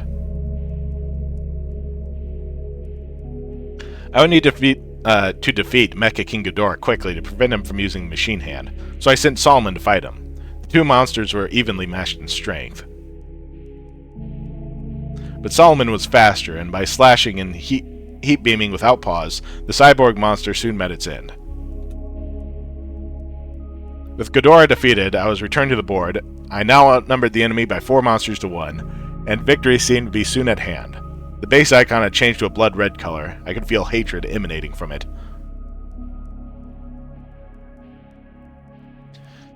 I started the fight against Destroya with Anguirus, and the music was the same as Ghidorah's. When the fight began, Destroya was in his microscopic form. After one hit, it changed into the Juvenile, which had a few attacks and was also dealt with easily. The fight became serious once Destroya entered his aggregate form, gaining the use of large arms and the micro-oxygen beam. Anguirus' roll attack, which had been very useful up until now, was rendered useless by Destroya constantly attacking me with his large arms when I tried to use it. For this part of the fight, I had to rely on brute strength. Just before time ran out, Destroya had changed into his flying form, which Anguirus was ill-suited to fighting against. Going back in, I fought against the flying form with Mothra, which seemed fitting. Mothra was weaker than Anguirus, but was much better equipped to dodge and counter Flying Destroya's attacks, so the fight was in my favor. However, the Mecha Ghidorah fight music started playing, and Destroya changed into his final form sooner than expected, which drastically turned the tables. Mothra's attacks were doing very little to Destroya, and I had to move furiously to avoid damage while waiting for the timer to run out. Even though it would be near impossible to beat Destroya with Mothra, I still had 3 other monsters.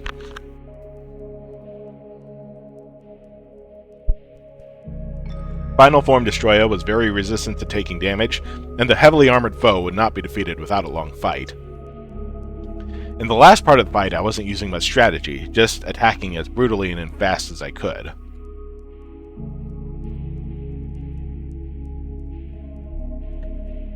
On its last bar of health, Destroya tried one last counterattack, a beam of energy from its chest. I don't know how powerful it would have been, because just before it could fire, I punched Destroya in the chest cavity, destroying him. And then that was it. The last kaiju boss was gone. In the midst of all the excitement, I had briefly forgotten that there was still one last thing to do before the game would be over. Seeing the icon again hit me like a ton of bricks, and I froze for a few minutes. I had come so far to get to this point, but I was terrified. I really did not want to know what this last encounter was going to be like. Before I could let myself think about it any longer, I moved Godzilla over and began the stage. You're here now, this is the end. Just one last thing and then it's all over. And when the screen changed, there was... nothing. Just Godzilla and a black screen. I walked back and forth, fired a heat beam, nothing happened, until I heard something. The faint sound of a familiar drum beat.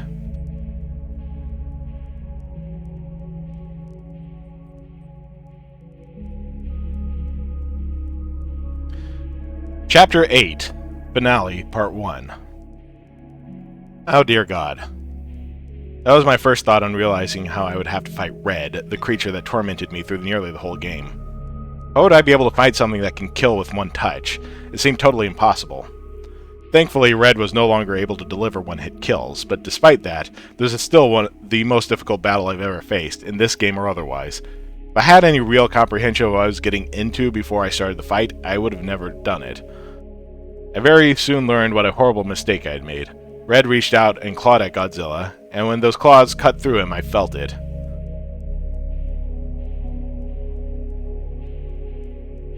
I know that it's common for people to cringe up when their video game character gets hit or loses a life, but that's not what... This was not that. This was genuine physical pain. When the pain struck me, I paused the game. I hadn't suffered any actual injuries, but it felt just like my shoulder had been clawed through. I had seen and experienced many unpleasant things at this point, but the game causing me real pain was where I drew the line. Yes, I would be disappointed that I wouldn't get to see the ending, but the risk was no longer worth it. I was about to get up and take one last screenshot and turn off the NES when I realized something else. I couldn't get up. I was paralyzed to my seat. The only muscles I could move were my fingers and thumbs. As the terror set in, a new message appeared on the screen. I started to scream, but only a weak choking sound was coming out. I desperately tried to get my body to move, but it did nothing. I was looking in every direction, and then I looked over at the computer. Somehow, the computer was taking screenshots of the game on its own when I began the fight. I still don't know how or why. Something in the game must have been causing it. Since Red could hear what I was saying, I tried begging for him to let me go. From here, things started to get hazy. I was under extreme stress at the time, but from what I remember, I said, I'm sorry. I'm sorry I insulted you. I didn't mean it. I didn't know things would get this serious. Please just let me go. If you let me go, I promise I will never tell anyone or turn the game on ever again. Please. And Red replied,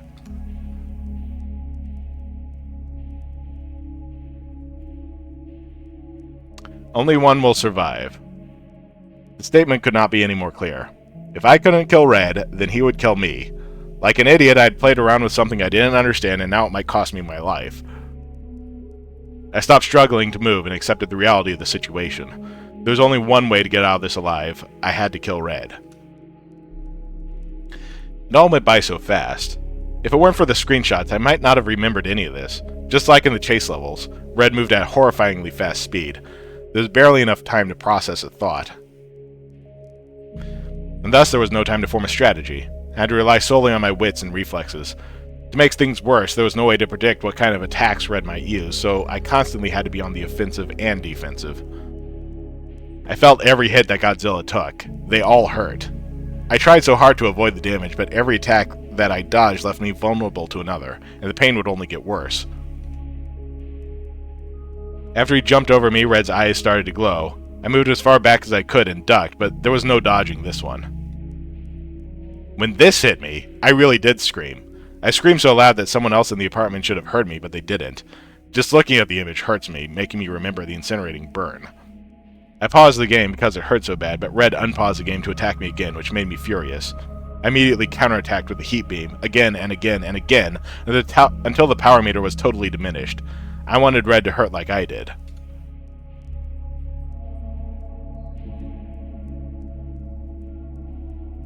Just before the timer ran out, Red transitioned into his swimming form. I didn't think the timer would still be affecting a battle like this. I'm thankful for it because it gives me a few minutes to collect my thoughts and decide what to do next. I chose to fight Red's next two forms with the monsters I had encountered with them, so Anguirus was next. Probably wasn't all that smart of an idea, but it's what I did. I jumped up and heat beamed Red in the face, and he moved off screen where I couldn't reach him. Then a wave of large mines started falling from above. I felt this was unfair, so I shouted, "If you're going to cheat, then why even let me use a controller?" And then he came at me, rushing from the top left of the screen downwards. Damn it! Now I won't even be able to see where his next attack was coming from. Red continued to strike from random angles. I constantly moved to swerve around him. Another 40 seconds went by and Anguirus was nearly gone, but together we had forced Red into his flying form, so it was Mothra's turn next. Deciding to fight Red with Mothra was a terrible idea. Mothra was instantly overwhelmed by Red, and the life meter was devastated in a mere 15 seconds. And once Mothra's life was down to 2 bars, Red did something I didn't see coming. He reached out, grabbed Mothra, and ate her. After Mothra was devoured, I felt an agonizing pain, like being crushed to death. Mothra had been killed for my stupidity, and I would share the pain. It was a short transition from the battle to the board, but it felt like an hour. The pain, combined with being unable to move, was driving me insane. I wanted so badly for this to end. I never wanted anything so much. But I still had hope. There was only one monster left that could be brought to full health by engaging Red in battle, Solomon. If any of them had a chance to save my life now, it would be him. Solomon apparently had some history with Red, as when the fight started, this dialogue happened.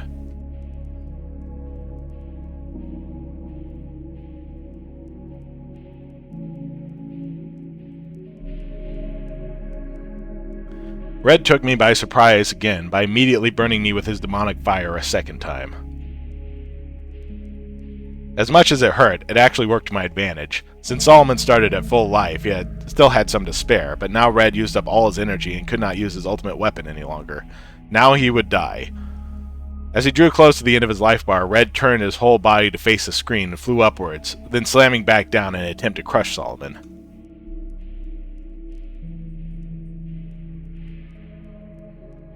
When that failed to work, he tried to devour Solomon like he had Mothra, but he wouldn't be eating my monster this time.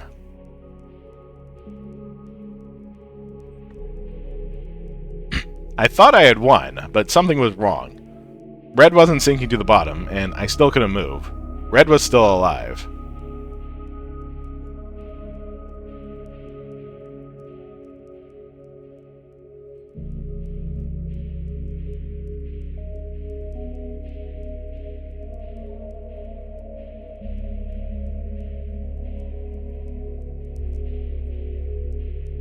Chapter 8, Finale, Part 2.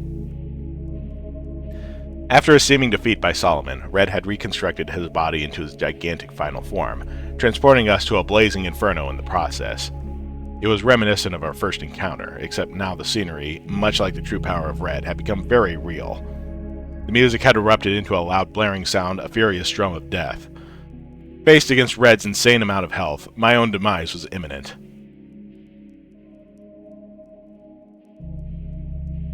Solomon was my strongest monster, but not even he stood a chance. It was like trying to fight a mountain.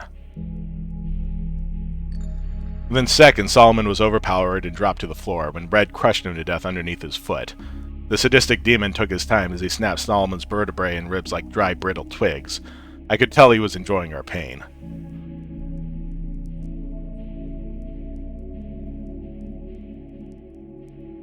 This is hopeless. I'm a dead man. I had no choice but to send another monster to his death. We were all going to die. I only hoped they would forgive me. After decreasing Red's health by a minuscule amount, Anguirus was also obliterated. Red unleashed a hail of blazing hot needles into his face until he collapsed. Another moment of unspeakable agony, then nothingness as my ally faded away.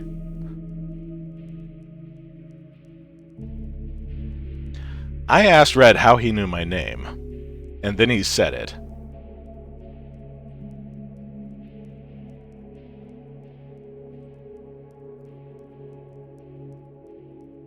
For years, she was being tortured by something nobody understood.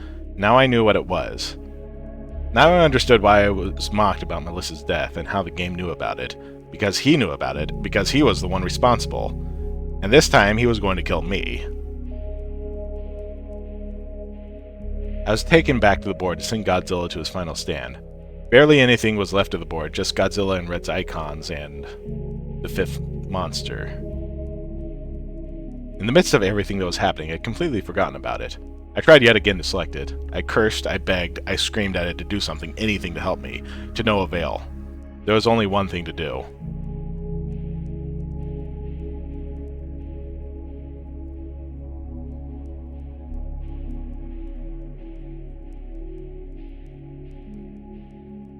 I knew Godzilla didn't stand any more of a chance than the rest did. But maybe now that all the other monsters were gone, the fifth monster might finally awaken. I managed to get the creature's icon selected, and I pressed the A button as fast as I could. The icon started to shake, as if it were desperately trying desperately to move. It was then that Red decided he was done playing fair, and before I could activate the monster, he went for the killing blow, paralyzing my heart. My hands started to become numb and unfeeling, but even as my vision was fading away, I still tried to press the A button. Red surely was breaking one of his rules, but he must have thought that if he could kill me quickly, then it would be too late for any consequences to matter. He would have won. He was wrong.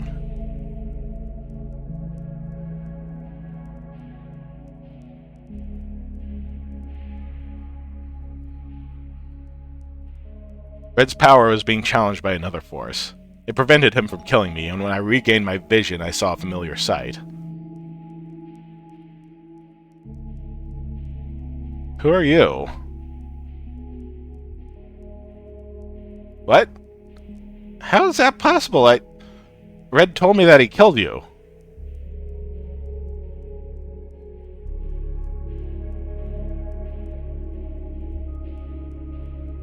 But how will I be able to stop him now?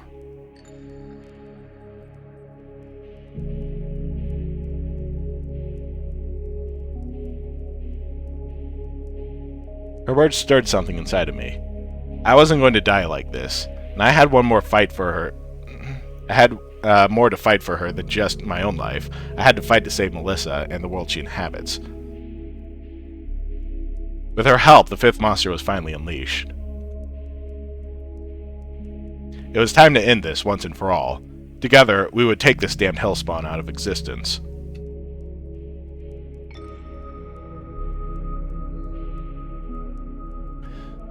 Acacius was by far the strongest playable monster in the game. He had to be if we were to have any chance of surviving. His punch involved turning his hands into blades, which caused tremendous damage, but Red had more than enough life to spare.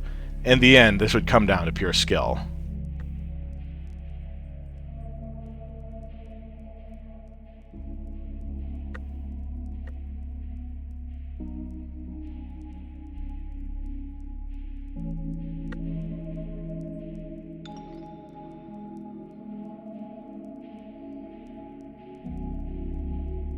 With one final strike, Red was destroyed.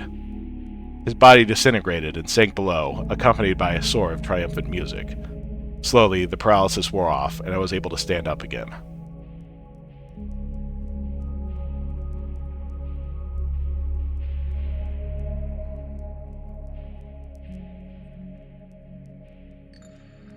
We had done it.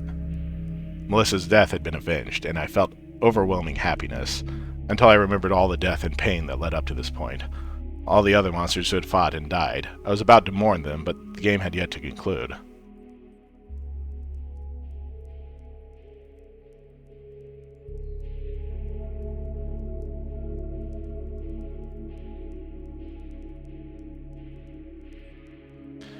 Tears of joy streamed down my face, and I broke out crying. I cried harder than I have in several years, maybe in my whole life. All I had been through, all I discovered, and now the game was coming to an end. But before she and the others left, Melissa had something to tell me.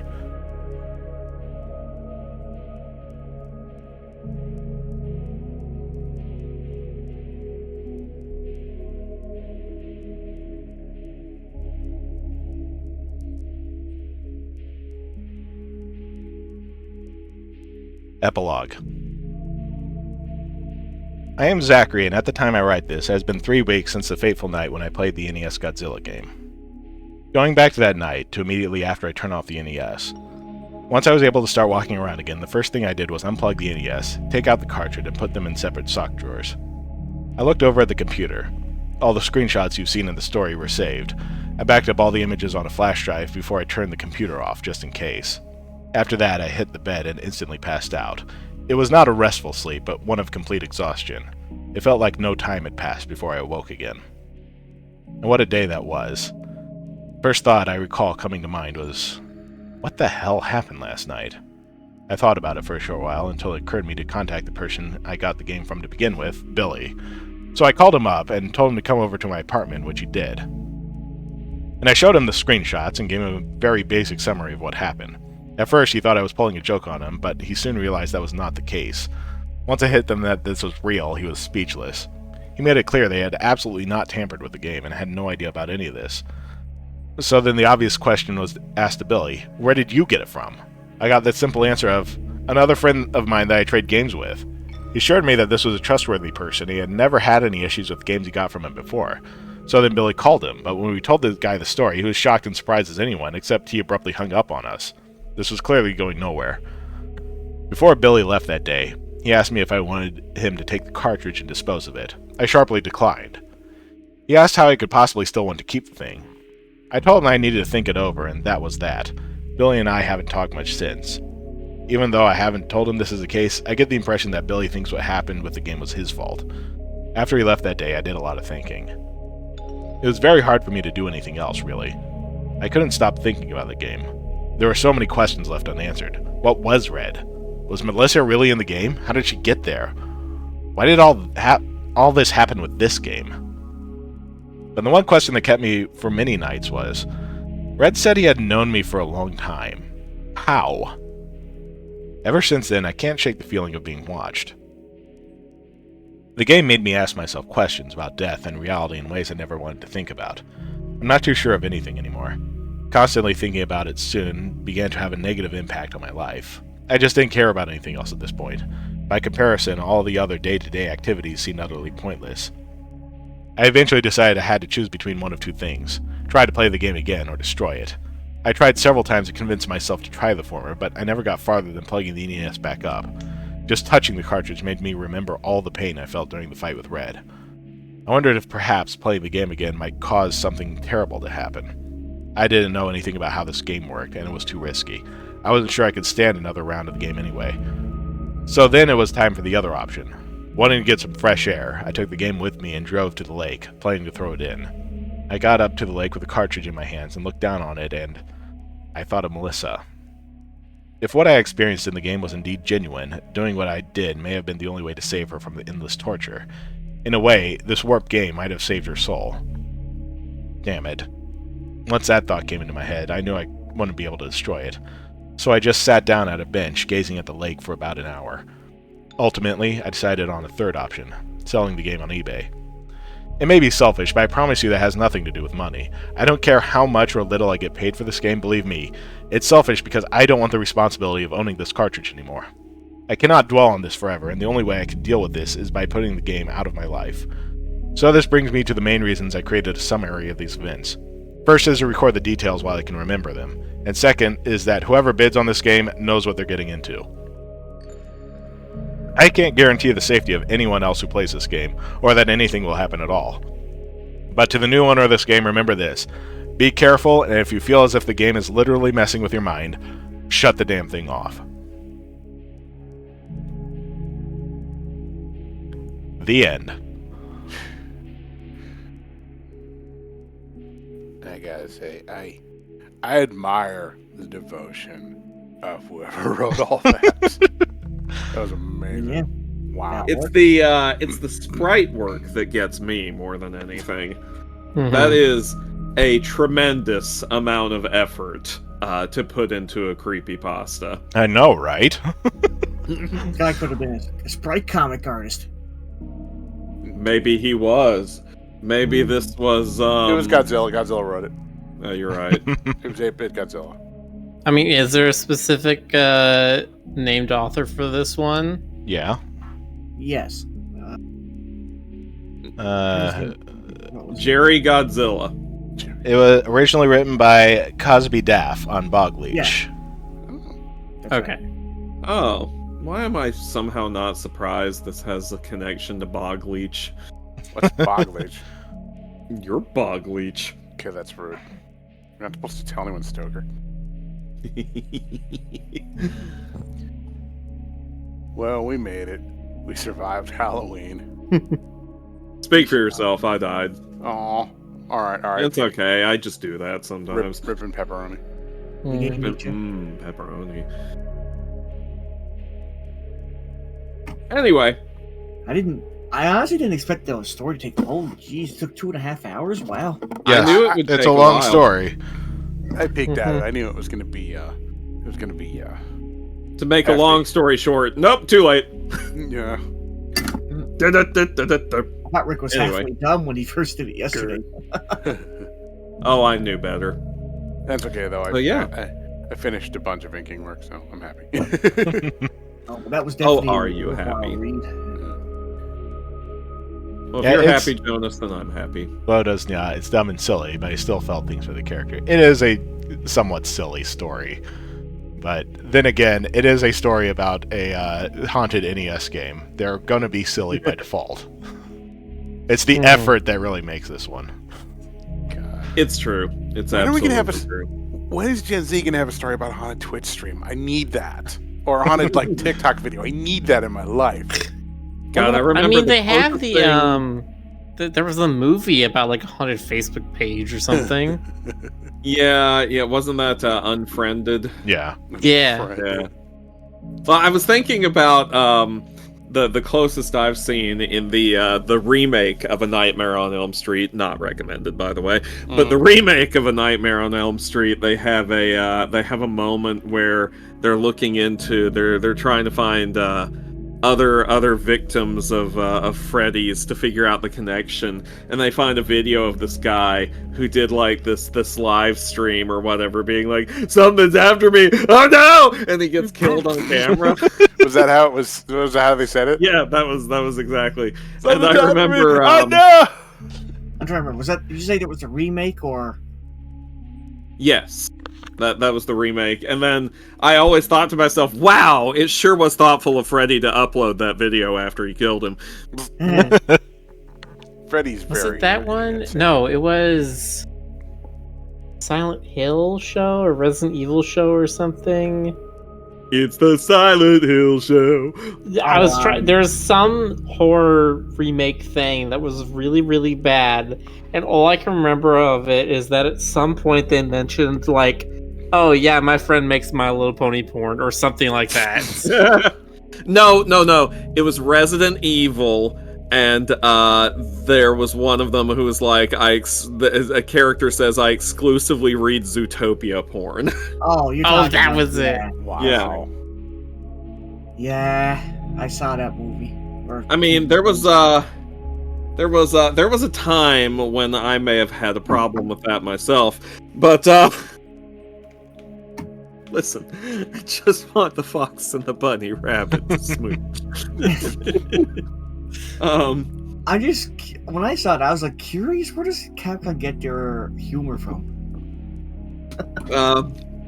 That one was from the war.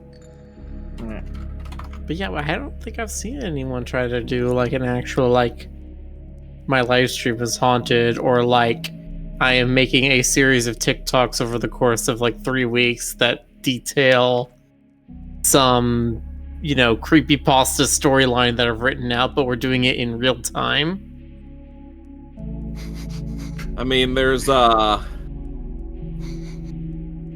this is not the live stream is haunted, but The this live is scream. Okay, sorry. yes. But this is an extremely memorable line from a real comic book that was actually published by a professional company. Somehow Palpatine came back. Hold on, let's see here.